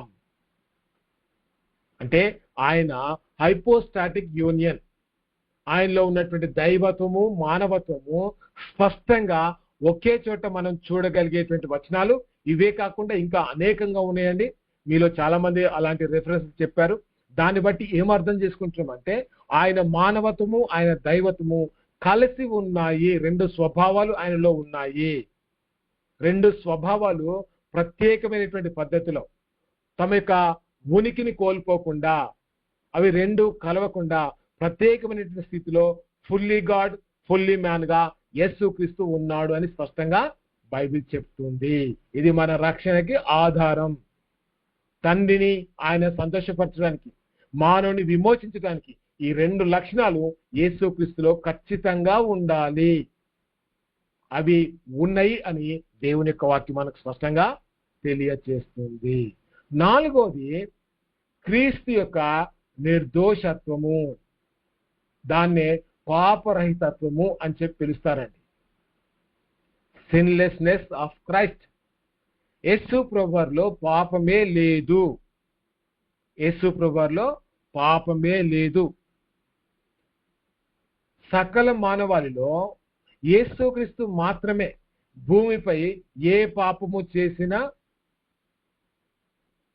జీవించాలని బైబిల్ ముక్త కంఠంతో ఇస్తుంది. అంటే యేసు ప్రభువారు ఆయన శరీరధారిగా జీవించినప్పటికీ కూడా ఆయనలో ఇలాంటి పాపము లేదు. ఆయన ఏ పాపము చేయనటువంటి వాడుగా ఉన్నాడని చెప్పి బైబిల్ ముక్త కంఠంతో సాక్ష్యం ఇస్తుంది. అంటే ఇలాంటి పాపం ఆయనలో లేదు అని చెప్పి బైబిల్ స్పష్టంగా తెలియజేస్తుంది. ఇది కొంచెం స్పెల్లింగ్ మిస్టేక్ ఉందండి, అర్థం చేసుకోండి. ఏంటి అంటే యేసుక్రీస్తు వారు ఆయన భూమి మీద 33 సంవత్సరాలు జీవించినప్పటికీ ఒక భక్తుడు ఏమంటాడంటే యేసు ప్రభువారి జీవితంలో ఆయన తన జీవితం మొత్తంలో ఒక్కసారి కూడా సారీ చెప్పిన సందర్భం లేదట. అంటే ఆయన మరి ఎక్కడ కూడా తప్పు చేసినటువంటి సందర్భం, పాపం చేసినటువంటి సందర్భం బైబిల్లో లేనే లేదు అని చెప్తున్నాడు ఆయన. అంటే దాని అర్థం ఏంటంటే ఆయన సకల మానవాళిలో అందరూ కూడా పాపం చేసేటువంటి స్థితిలో ఉంటారు. కానీ యేసుక్రీస్తు ప్రభువారు ఆయన భూమి మీద మానవుడిగా ఉంటూ కూడా ఎలాంటి పాపం లేనటువంటి వాడుగా ఆయన జీవించాడు అని చెప్పి బైబిల్ స్పష్టంగా తెలియజేస్తుంది. బైబిల్ స్పష్టంగా తెలియజేస్తుంది. ఆయన సంపూర్ణ మానవుడిగా జీవించి ఆమె భూమిపై ఉన్నప్పటికీ కూడా ఆయన ఆలోచనలో లేదా మాటలో లేదా క్రియలో ఏనాడు కూడా పాపము చేయలేదు. ఆయన సంపూర్ణ మానవుడిగా ఉన్నాడండి భూమి మీద. కానీ ఆయన ఆలోచన కానీ మాట కానీ క్రియల్లో కానీ ఎక్కడ కూడా పాపము లేనే లేదు. మనం ఇంతకుముందు ఏం చెప్పుకున్నాం? ఫస్ట్ డోసిటిజం అనేటువంటి ఆ సిద్ధాంతంలో మనిషిగా పుట్టినటువంటి వ్యక్తి యొక్క స్థితి ఏంటంటే ఆలోచన మాట క్రియ ఖచ్చితంగా తప్పు ఉంటది కాబట్టి మానవుడు పాపి. అందుకే దేవుడు పరిశుద్ధుడు, శరీరంతో ఆయన రాడు అని చెప్పి వారు నమ్మేటువంటి వారు. మీరు గమనిస్తే దానికి బైబిల్ ఇస్తున్నటువంటి సమాధానం కూడా మనం చూసాం. కానీ యేసుక్రీస్తు వారు మానవుడిగా ఉంటున్నప్పటికీ కూడా ఆయన ఆలోచనలో మాటల్లో క్రియల్లో ఎన్నడూ పాపము చేయలేదు. ఎట్లా చెప్పగలుగుతామంటే అపోస్తులు వాళ్ళు సాక్ష్యం ఇచ్చారు. వాళ్ళ ప్రత్యక్ష సాక్ష్యం బైబిల్లో ఉంది. ఏంటి ఆ సాక్ష్యం అంటే, మొదటి పేతురుగా చెప్తున్నారు 2వ అధ్యాయం 22వ వచనంలో, ఆయన పాపము చేయలేదు, ఆయన నోట ఏ కపటమును కనబడలేదు. ఒక్క మాట చాలండి, ఆయన పాపం చేయలేదు అంతే. ఆయనలో లేదండి, పాపం అనేటువంటి ఊహనే లేదు అనేది మనం చూస్తున్నాం. మొదటి యోహాను పత్రిక 3:5 చూస్తే యోహాను గారు ఇస్తున్నటువంటి సాక్ష్యం. మీరందరూ కూడా అపోస్తులు అండి, మామూలు వ్యక్తులు కాదు. యేసు ప్రభు వారి దగ్గరుండి చూసినటువంటి వ్యక్తులు, ఆయనతో 3.5 సంవత్సరాలు సహవాసం చేసినటువంటి వ్యక్తులు, వారిస్తున్న సాక్ష్యం. మొదటి యోహాను 3:5 పాపములను తీసివేయుటకే ఆయన ప్రత్యక్షమైనని మీకు తెలియను, ఆయన యందు ఏ పాపమును లేదు. అంటే దాని అర్థం ఏంటంటే ఆయన ఏ పాపము కలిగి లేడు అనేది మరి యోహాను గారు ఇస్తున్నటువంటి సాక్ష్యం. అంతేకాదు, మీరు గమనిస్తే మరి పౌలు గారు కూడా ఇస్తున్నారు. 2 కొరింథీ పత్రిక 5:21 పాపం ఎరుగని ఆయనను మన కోసం పాపముగా చేసెను. ఆయనలో పాపము లేదు, కానీ మానవుని ప్రేమించి ఆయన మరి పాపము చేసినటువంటి వ్యక్తి ఏదైతే శిక్షింపబడాలో అలాంటి శిక్షను ఆయన అనుభవించాడు అని చెప్పేటువంటి ప్రయత్నంలో ఈ మాట రాయబడ్డది. పౌలు గారు, యోహాను గారు, పేతురు గారు, అపోస్తలులు వారిస్తున్నటువంటి సాక్ష్యం యథార్థం. కాబట్టి వారే సాక్ష్యం ఇస్తున్నారు అంటే ఆయనలో పాపం లేదు అని మనం స్పష్టంగా అర్థం చేసుకోగలుగుతాం. అన్యులు మరియు శత్రువులు ఇచ్చారండి. అపోస్తలు అంటే ఆయనని ప్రేమించారు, ఆయన దగ్గర వాక్యం నేర్చుకున్నారు, 3.5 సంవత్సరాలు ఆయనతో పాటు ఉన్నారు కాబట్టి ఆయన మీద ప్రేమతో వాళ్ళు సాక్ష్యం చెప్పారు అని అనుకోవచ్చు. కానీ విచిత్రం ఏంటంటే అన్య జనులు, శత్రువులండి, వాళ్ళు సాక్ష్యం ఇస్తా ఉన్నారు. అందులో ముఖ్యమైనటువంటి వ్యక్తి ఇస్కరియోతు యూదా. ఎందుకు శత్రువు అన్నామంటే ఆయనను అమ్మివేశాడు కాబట్టి, ఆయన ద్రోహి. మత్తయి సువార్త 27:4 నేను నిరపరాధ రక్తాన్ని అప్పగించితిని అని పాపం చేశానని చెప్పి ఒప్పుకున్నాడండి. నిరపరాధ రక్తాన్ని అంటే ఆయనలో పాపమే లేనటువంటి రక్తం ఉంది, అలాంటి వ్యక్తిని నేను అప్పగించాను అని చెప్పి ఒప్పుకున్నాడు. రెండవది పొంతి పిలాతు, రోమన్ అధిపతి. ఏం చెప్పాడు? యోహాను సువార్త 18:38 నేనైతే ఆయన ఏ దోషంను కనుగొనలేదు. ఒక రోమన్ చక్రవర్తి ఇచ్చినటువంటి సాక్ష్యం అండి ఇది. ఏం మాట్లాడుతున్నాడు? ఏ దోషము నాకు కనబడలేదు. పిలాతే కాదండి, పిలాతు భార్య కూడా సాక్ష్యం ఇచ్చింది. మత్తయి సువార్త 27:19 ఆ నీతిమంతుని జోలికి నువ్వు వెళ్ళకు. నీతిమంతుడు అంటే పాపం లేనటువంటి వాడు, ఆ స్వభావ లక్షణాలు లేవు ఆయనలో, కాబట్టి అలాంటి వ్యక్తి జోలికి నువ్వు వెళ్ళకు అని చెప్పి ఆమె మాట్లాడింది. సిలువ యుద్ధ ఉన్నటువంటి శతాధిపతి, రోమా సైనికుడు అండి. వీరందరూ కూడా అన్యులే అండి, వీరందరూ కూడా అన్యులే. ఏంటి? లూకాసు సువార్త 23:47 నిజంగా ఈ మనుషుడు నీతిమంతుడై ఉన్నాడని సాక్ష్యం ఇచ్చాడండి. అంటే అర్థం ఏంటి? వీరందరూ కూడా ఆయనందు విశ్వాసం ఉంచకపోయినా, ఇస్కరియోతు యూదా విశ్వాసం ఉంచి శత్రువుగా మారినటువంటి వ్యక్తి కూడా ఆయనలో పాపం లేదు అని చెప్పి వారు స్పష్టంగా సాక్ష్యం ఇచ్చారు. సిలువ పైన ఉన్న దొంగ కూడా సాక్ష్యం ఇచ్చాడండి. లూకాసు వార్త 23:41 ఈయన ఏ తప్పిదమును చేయలేదు. అంటే వీరందరూ కూడా, ఒక దొంగ, ఒక రోమా సైనికుడు, పిలాతు భార్య, వీరు సాక్ష్యం ఇచ్చారు అని అంటే ఇది బయట సాక్ష్యం అండి. వారే ఆయనలో ఏ పాపము లేదు అని చెప్పి సాక్ష్యం ఇచ్చినట్టుగా వాక్యాన్ని మనము చూస్తుంటున్నాం. కాబట్టి అర్థం చేసుకోవాల్సింది ఏంటంటే దేవుణ్ణి నమ్ముకున్నటువంటి పిల్లలు లేకపోతే ఆయన యొక్క శిష్యులు ఇచ్చినటువంటి సాక్ష్యం కంటే ఇతరులు కూడా సాక్ష్యం ఇచ్చారు కాబట్టి ఆయనలో పాప స్వభావం, పాపము అనేది లేదు అనేది మనం అర్థం చేసుకుంటున్నాం. ఇక్కడ చూసినట్లయితే క్రీస్తు శోధింపబడి పాపరహితుడుగా ఉండడం. ఇప్పుడు మీరు గమనిస్తే ఇంపెకాబిలిటీ, టెంప్టేషన్. ఇంపెకాబిలిటీ అంటే పాపం చేసే అవకాశమే లేకపోవడం. అర్థమైంది అనుకుంటా. ఆయనలో పాపం చేసేటువంటి అవకాశమే లేదు. మనలో పాపం చేసే అవకాశం ఉందండి. పరిస్థితులను బట్టి మనం మారుతాం. మన జీవితంలో ఒకసారి ఉన్నటువంటి ఆలోచన మరొకసారి ఉండకపోవచ్చు. ఒకసారి ఉన్నటువంటి పవిత్రత మరొక సందర్భంలో అంత పవిత్రంగా మనం ఉండకపోవచ్చు అండి. కానీ యేసుక్రీస్తు వారిలో మీరు గమనిస్తే ఆయన పాపం చేసేటువంటి అవకాశమే లేదు. దాని నిర్వచనం ఏంటంటే ఇంపెకాబిలిటీ అంటే క్రీస్తు కేవలం పాపం చేయకుండా ఉండడం మాత్రమే కాదండి, ఆయన పాపము చేయుటకు అసాధ్యమైనటువంటి దైవిక స్వభావం కలిగినటువంటి వాడు. ఆయనలో మానవత్వం ఉంది, దైవత్వం ఉంది. మానవత్వము దైవత్వము కలిగి ఉన్న హైపోస్టాటిక్ యూనియన్ స్వభావం కలిగినటువంటి ఒకే ఒక వ్యక్తి యేసు ప్రభు వారు. ఆయన పాపము చేయడానికి అసాధ్యమే లేదు. ఎందుకంటే దైవిక స్వభావము ఆయనలో ఉంది. Not just able to not to sin but unable to sin. ఆయన పాపం చేసేటువంటి అవకాశమే లేదు అనేది మనం అర్థం చేసుకోవాలి. దైవశాస్త్ర ప్రకారంగా క్రీస్తులో దైవత్వము మరియు మానవత్వము కలిసి ఉన్నాయి. Hypostatic union. కలిసి ఉన్నాయంటే కలిసిపోయినాయని కాదండి, వాటి ప్రత్యేకమైనటువంటి స్థితిని అట్లే ఉంటూ ఆ రెండు స్వభావాలు క్రీస్తులో సంపూర్ణంగా ఉన్నాయని అర్థం. దేవుడు స్వభావ సిద్ధంగా పరిశుద్ధుడు మరియు ఆయన పాపము ద్వారా శోధింపబడలేదు. అందువల్ల క్రీస్తు దైవిక వ్యక్తిత్వంలో పాపానికి స్థానము లేదు. పాపానికి యేసుక్రీస్తు యొక్క మరి జీవితంలో ఆ యొక్క స్థానం అనేది లేనే లేదు అనేది దేవుని యొక్క వాక్యం సెలవిస్తున్నటువంటి మాట. ఎవరైనా చూస్తారమ్మా యాకోబు రాసినటువంటి పత్రిక 1వ అధ్యాయం 13వ వచనం చదివి సహాయం చేయండి. ఎవరైనా ఒకరు చదివి సహాయం చేయండి.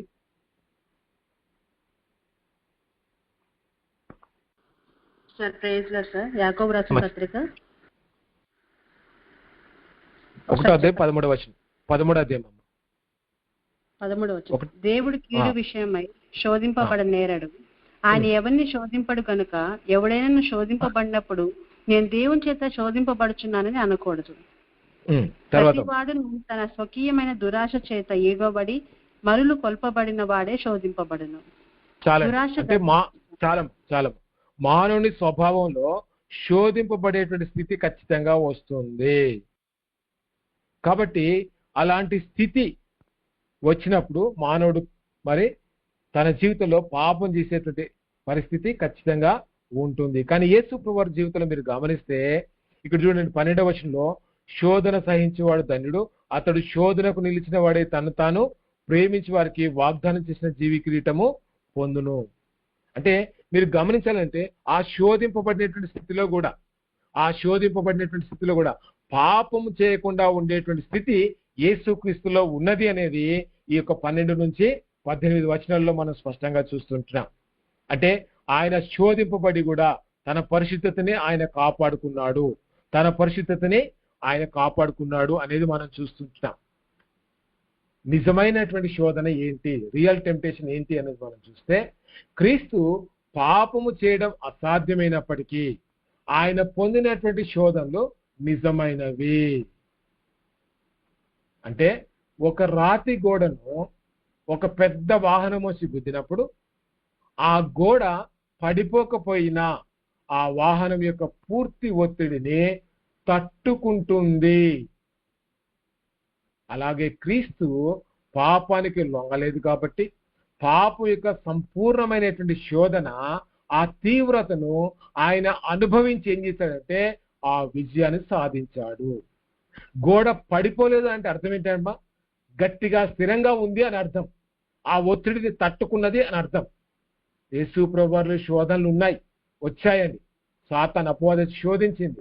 కానీ ప్రతి శోధనని యేసు ప్రభువు ఏం చేశాడంటే తన దైవత్వం చేత ఆయన ఎదిరించాడు, విజయం సాధించాడు.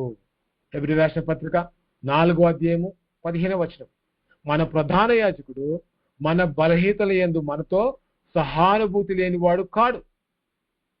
ఉన్నాడు మనకి సహానుభూతి, అంటే మనలాంటి అనుభూతి ఆయన కూడా పొందాడు.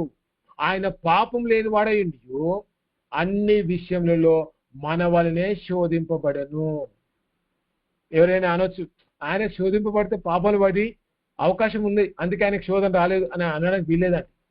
ఆయన శోధింపబడ్డాడు, కాకపోతే పాప స్వభావం లేదు కాబట్టి ఆయన పరిశుద్ధుడుగా పాపం పైన శోధన పైన విజయాన్ని సాధించాడు అనేది మనం అర్థం చేసుకోవాలి. హెబ్రీ పత్రిక 4:15 కూడా స్పష్టంగా చెప్తుంది.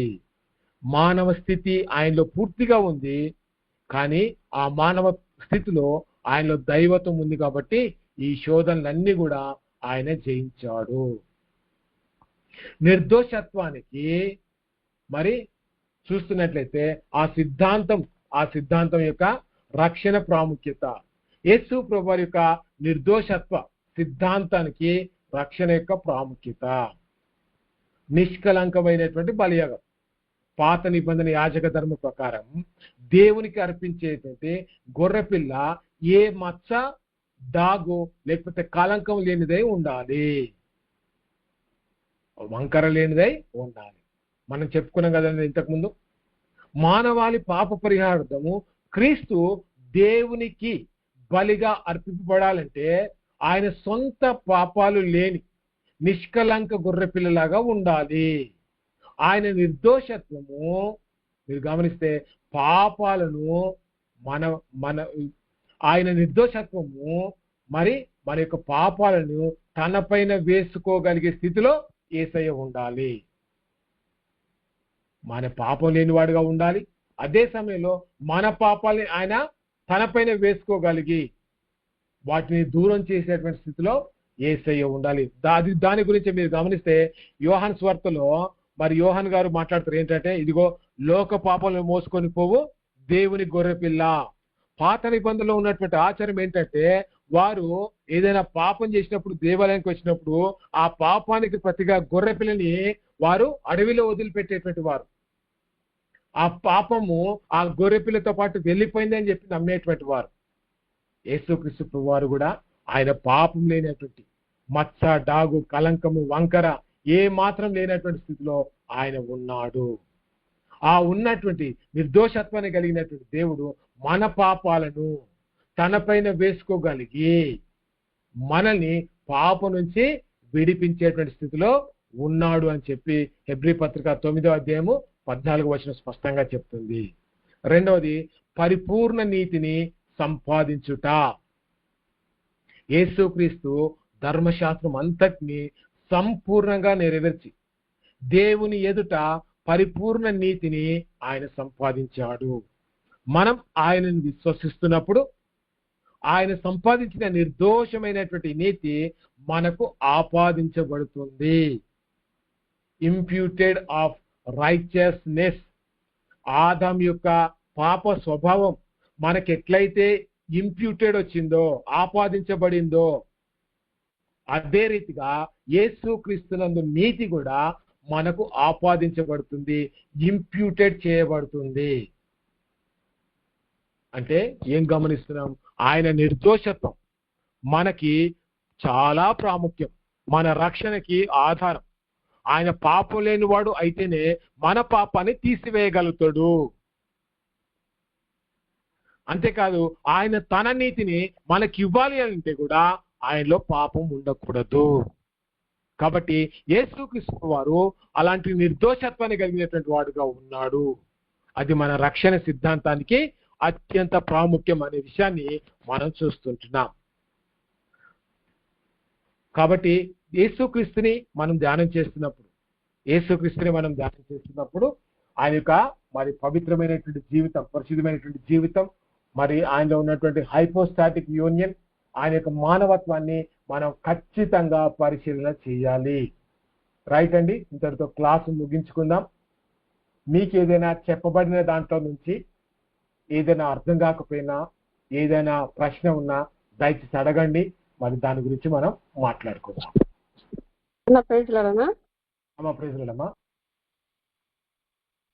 యేసు ప్రభుల వారు మరి కన్య పుట్టడం వలన ఆదాము పాపమును అడ్డగించినాడు, సంక్రమించకుండా పుట్టడం కోసమే కన్యక పుట్టాడు అంటున్నా. అంటే పాపము ఆదాంలోనే ఉన్నదని అనుకోవాలా?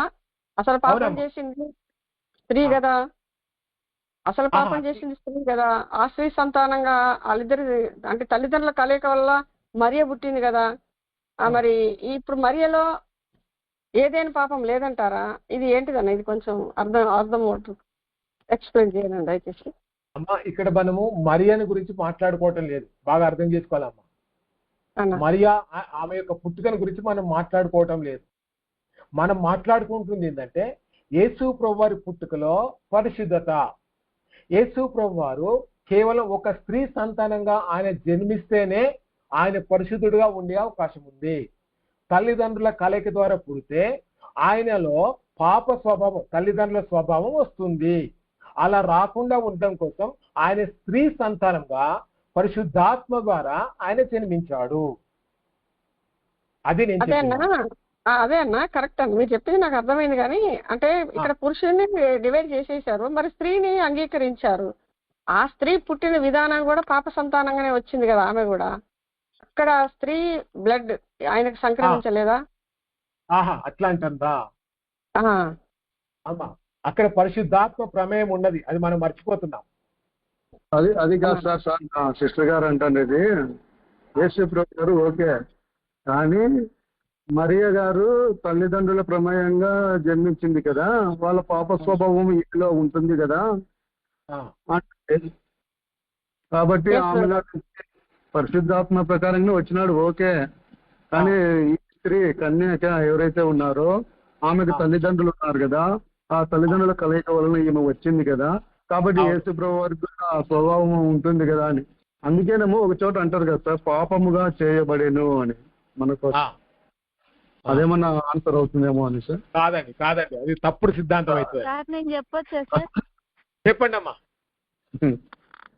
అంటే ఇప్పుడు అక్కడ దేవుడు మరియ యొక్క ఆమెను ఎంచుకున్నాడంటే శిశువు అనేది గర్భంలో గర్భాశయం దాంట్లో రూపింపబడి ఆమె ద్వారా బయటకు వస్తాడు, పురుషుడి నుంచి రాలేదు. కాబట్టి స్త్రీని ఎన్నుకున్నాడు. ఆ స్త్రీలో మరియ ఆమె కన్యకగా ఉంది కాబట్టి ఆమెను ఎంచుకుండు. మామూలుగా ఇప్పుడు లోకంలో పిల్లలు పుట్టాలంటే ఓవెల్ అండ్ స్పర్మ్ కలిస్తే పిల్లలు పుడతారు. అటువంటి కలయిక లేకుండా పరిశుద్ధాత్మ ద్వారా యేసుక్రీస్తు పిండంగా రూపింపబడింది. కానీ ఆ పిండంకి ఒక ఆవాసం కావాలి కాబట్టి మరియ గర్భాన్ని ఎంచుకున్నాడు.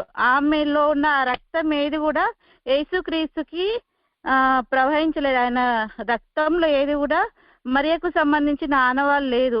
కేవలం ఆయన మానవుడిగా బయటికి రావడం కోసమే ఆమెను ఎంచుకున్నారు సార్. అవునమ్మా, ఒక సాధనంగా ఒక పాత్రగా వాడుకున్నాడు అంతే. అంటే అన్న ప్రేక్షలమ్మా, అంటే ఆ రోజు 2000 సంవత్సరాల క్రితమే సర్వగసి సిస్టమ్ ఉందనేది మనకి ఇక్కడ అర్థమవుతుంది కదా ఇప్పుడు. అంటే సర్వగసి ద్వారా కూడా ఆ బిడ్డకు సంక్రమించదంట. అవునమ్మా. అంటే అక్కడ సరోగసిలో ఒక స్త్రీ యొక్క అండంని పురుషుని యొక్క అండం స్పర్మ్ ని ఓవెల్ ని రెండింటిని కలుపుతారు, కలిపి ఇంకొక స్త్రీ యొక్క గర్భంలో పెడతారు. కానీ ఇక్కడ మనుషుల యొక్క స్త్రీ యొక్క అండం కానీ పురుషుని యొక్క శుక్రకణం కానీ ఏది కలవకుండానే పరిశుద్ధాత్మ ద్వారా మరియ గర్భం దాల్చింది. ఇప్పుడు సరోగసిలో బయట కలుపుతారు, పిండ ప్రతిపాదన సంథింగ్ ఉంటాయి కదా, వాటి ద్వారా కలిపి ఇంకొక స్త్రీ గర్భాశయంలోనికి ప్రవేశపెడతారు. తెలిసిన సైన్సే, ఆ సైన్స్ అంతా తెలిసిందే సిస్టర్, అదంతా అక్కర్లేదు మనకు. యేసు ప్రభు వారు సరాసరి ఆత్మ ద్వారా వచ్చిండు ఓకే, ఈమె గర్భం యూజ్ చేసుకుండు ఓకే. అయితే బిడ్డ పట్టాలంటే రక్త ప్రసారణ అవసరం కదా. ఈమె రక్తంలో మరి అంటే కన్యత్వం ఉన్నంతసేపు ఆమె పవిత్రాలని అనుకోవాలా? అంటే నేను సపోర్ట్ చేసుకుంటాను, నన్ను వాళ్ళని అడిగితే నేను సమాధానం చెప్పడం కోసం అడుగుతున్నాను నేను. అదే అదే అదే అదే అమ్మా, ఏం లేదు. ఆమె బ్లడ్ ద్వారా అంటే ఆమె బ్లడ్ లో ప్యూరిటీ, కన్యత్వం ప్యూరిటా, ఆమె కూడా పవిత్రంగా పుట్టింది అనేది ఏమన్నా మనకు దొరకని సమాచారం ఏమైనా ఉందా? ఒక్క మాట అమ్మా నేను క్లియర్ చేస్తా. అంటే ఆమె తల్లిదండ్రుల కలయిక ద్వారా మరియ పుట్టింది కాబట్టి తల్లిదండ్రుల యొక్క పాప స్వభావం ఆమెలో ఉంది. అది యేసు ప్రభు వారికి ఏమైనా అంటిందా? అదేనా మీ ప్రశ్న? సారీ, అంటిందా లేదు, దాన్ని ఎట్లా మనం డిఫెండ్ చేసుకోవాలనేది. డిఫెండ్ చేసుకోవాలి అమ్మ. ఒక్క మాట ఏంటంటే ఒకటే నేను చెప్పే సమాధానం ఏంటంటే కేవలం ఒక పాత్రగా ఆమెను దేవుడు వాడుకున్నాడు. ఆమెలో ఉన్నటువంటి పాప స్వభావం యేసు ప్రభు వారికి మరి సంక్రమించే స్థితి లేదు. ఎందుకంటే పరిశుద్ధాత్మ యొక్క ప్రమేయం ఉంది కాబట్టి మరియలో ఉన్నటువంటి పాప స్వభావం యేసు ప్రభు వారికి వచ్చే అవకాశం లేదు. ఎందుకంటే పురుషుని కణం ఉంటేనే అక్కడ మీరు గమనిస్తే తల్లిదండ్రుల కలయిక ద్వారా వచ్చే ఆ యొక్క పాప స్వభావం వస్తుంది. కానీ ఇక్కడ యేసు ప్రభు వారు జన్మకి కారణం పరిశుద్ధాత్ముడు. ఆ సంగతి మనం మర్చిపోతున్నాం. మరియ యొక్క ఏ యొక్క పాప లక్షణాలు యేసు ప్రభు వారికి అంటే అవకాశం లేదు, సంక్రమించే అవకాశం లేదు. పరిశుద్ధాత్ముడు ఉన్నాడు. ఓకే అన్న, నాకు అర్థమైంది ఏంటంటే వాంఛతో పుడితేనే పాపం. ఎందుకంటే స్త్రీకి నీకు వాంఛ కలుగును, పురుషుడు నేను ఏలునని ఆది కాండంలో చెప్పాడు కాబట్టి తోట దగ్గర జరిగిన సంభాషణలో.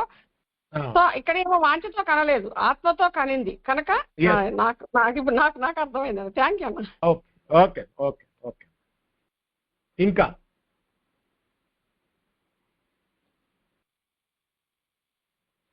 ఇంకేం ప్రశ్నలు లేవా అండి?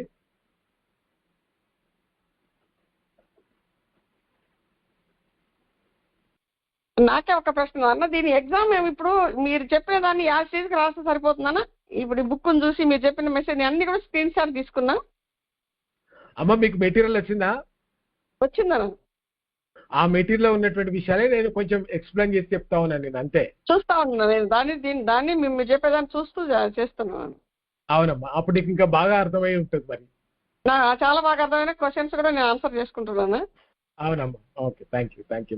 ఏం లేదమ్మా, ఎగ్జామ్స్ అనేటివి మీరు ఇంట్లోనే ఉండి రాస్తారు. మనం ఇట్లనే ఆన్లైన్లో ఉన్నప్పుడు ఆ ప్రశ్న మరి మనము దాని గురించి డిస్కస్ చేస్తూ దానికి సమాధానం కూడా చెప్పుకుంటూ ఆ జవాబుని మీరు మీ యొక్క నోట్స్లో మీరు రాస్తూ ఆ పేపర్ని ఆర్ఐటీ ఆఫీస్కి మీరు పంపించాలి. మీ ఇంట్లోనే ఉంటూ ఆ బుక్. అమ్మ చెప్పండి. మనకు అంటే ఏమన్నా ఆత్మీయ థాట్స్ ఇంకా కొంచెం దానికి ఎలాబరేషన్ ఆత్మీయ థాట్స్ వస్తే మనం యాడ్ చేయొచ్చానా? లేదమ్మా, బుక్ లో ఉన్నది నేను చెప్పింది ఏదైనా ఉంటే దాన్ని యాడ్ చేయండి అంతే. నేను ఈ డౌట్ ఉంది అంతే. నేను ఓకే అన్న ఒక చిన్న ప్రశ్న అన్న. ఈ యోహాను తిండిపోతూ అని అన్నారు, ప్రభు తాగుతుంటే తాగుబోతున్నారని ఒక విషయం చదివాను నాకు. అప్పుడు రెఫరెన్స్ నాకు కరెక్ట్ ఇప్పుడు గుర్తులేదు. దాన్ని ఎట్లా తీసుకోవచ్చు అన్న? ఏమో అన్న, నాకు తెలియదు అన్న దాని గురించి. ఎందుకంటే మన సబ్జెక్ట్ లో లేదు ఆ మాట. మన సబ్జెక్ట్ లో ఉన్నాయండి కన్నా ప్రతిసారి ఏమైనా ఇబ్బంది అంటే మన సబ్జెక్ట్ లో అవుట్ ఆఫ్ టాక్ వెళ్ళినప్పుడు కొంచెం ఇబ్బంది అయితే అలా దానికోసం మీరు ఆలోచించండి దైవం. అంటే సమయాన్ని బట్టి మనం ముందుకెళ్ళాలి. మన అన్నగారు కూడా మనం వెసులుబాటు ఇవ్వాలి. ఓకే అన్న, ఓకే రైట్ అన్న. నారాజు అన్న,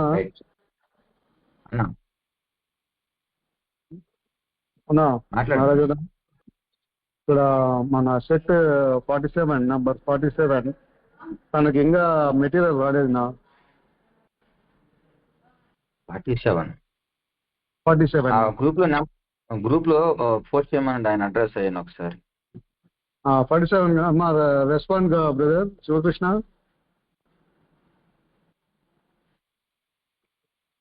సరే అన్న, నేను మాట్లాడి సెండ్ చేపిస్తాను మీకు. గ్రూప్ లో షేర్ చేయండి వాట్సాప్. ఓకే, అందరికి మ్యాక్సిమం అందరికి అందేసింది. ఒక రెండు మిస్ అయినా ఓకే. అబ్బాయికి ఇంకా రాలేదు. ఓకే అమ్మా, వందనాలు. నేను కూడా అడ్రస్ పెట్టాను కదా, నాకు కూడా రాలేదు మెటీరియల్. అడ్రస్ నేను పోస్ట్ చేశాను. సరేనమ్మా, అన్నితో మాట్లాడతాం ఒకసారి. అడ్రస్ మళ్ళీ ఒకసారి రిపోస్ట్ చేయండి అమ్మ ఒకసారి మన దాంట్లో.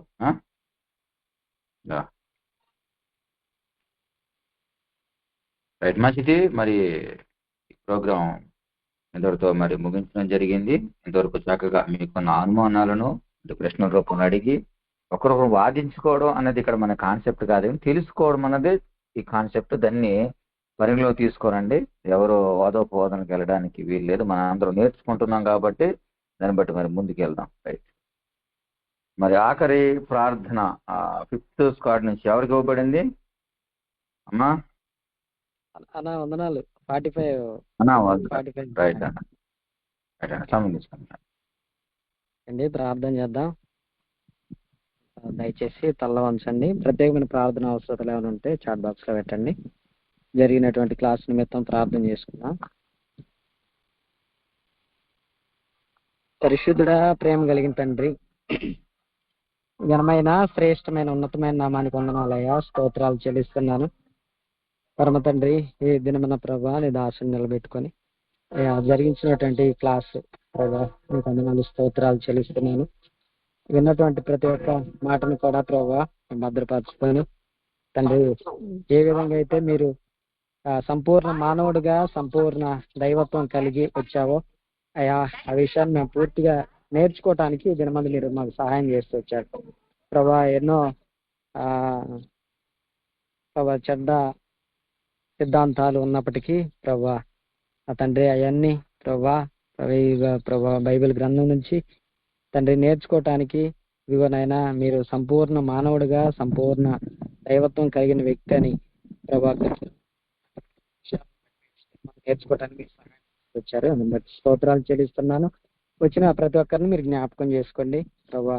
తండ్రి, విన్న వాక్యం ప్రభా ఎక్కడ కూడా నైనా దుష్టుడు ఎత్తుకొని పోకుండా నైనా ఉన్నది ఉన్నట్టు మేము ఇతరులకు కూడా బోధించడానికి మీరు సహాయం చేస్తారమ్మని అడుగుతున్నాం ప్రభా. ఈ అవకాశం ఇచ్చినటువంటి తండ్రి ఎస్ఎఫ్జే టీంను కూడా ప్రభా వందనాలు, స్తోత్రాలు చెల్లిస్తున్నాను ప్రభా. ఎన్నో తెలియని విషయాలను మేము తెలుసుకోవటానికి సహాయం చేస్తున్నారు. వందనాలు. నీ దాసుడు జయకుమార్ అన్నీ ఎంతగానో వాడుకుంటున్నారు ప్రభా. ఎక్కడ కూడా టెక్నికల్ ఇష్యూస్ లేకుండా ఆయన పూర్తిగా కన్వే చేయడానికి మీరు సహాయం చేస్తూ వచ్చారు నా తండ్రి. నీకు స్తోత్రాలు. వచ్చినటువంటి ప్రభా 70 మందిని కూడా మీరు జ్ఞాపకం చేసుకోండి తండ్రి. నాయన అందరూ కూడా ప్రభా శ్రద్ధగా ఆలకించడానికి మీరు సహాయం చేస్తూ వస్తున్నారు నాయన తండ్రి. ప్రభా రాసుకున్న ప్రభా నోట్స్ కూడా ప్రభా సిద్ధపడటానికి సహాయం చేయండి నాయన.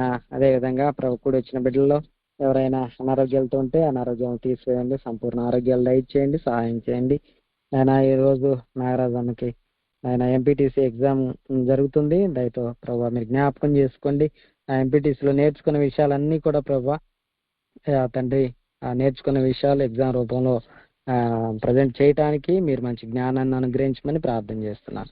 మీలో ఎవరికైనా జ్ఞానం కొద్దిగా ఉంటే వారు నన్ను అడగాలి, నేను ధారాళంగా దయచేస్తున్నాను. దేవుడు ప్రభా ఈ నేర్చుకున్న విషయాలు ప్రభా ఇతరులకు చెప్పే విషయంలో కూడా మా జ్ఞానాన్ని దయచేయమని ప్రార్థన చేస్తున్నాం. సహాయం చేయండి.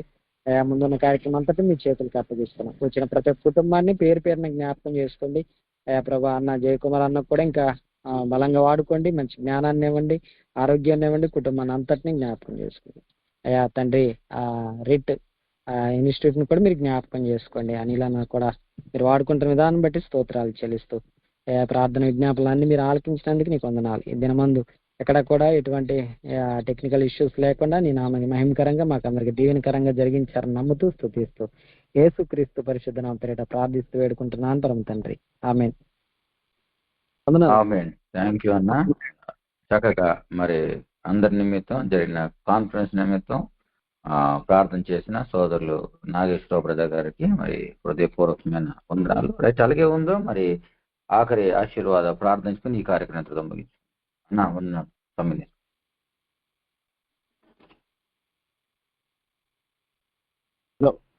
ఆశీర్వాదం పొందుకుందామండి.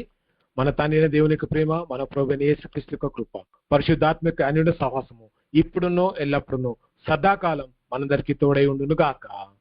ఆమేన్. ఆమేన్. థ్యాంక్ యూ అన్న. మరి ఆఖరి ఆశీర్వాద ప్రార్థన చేసిన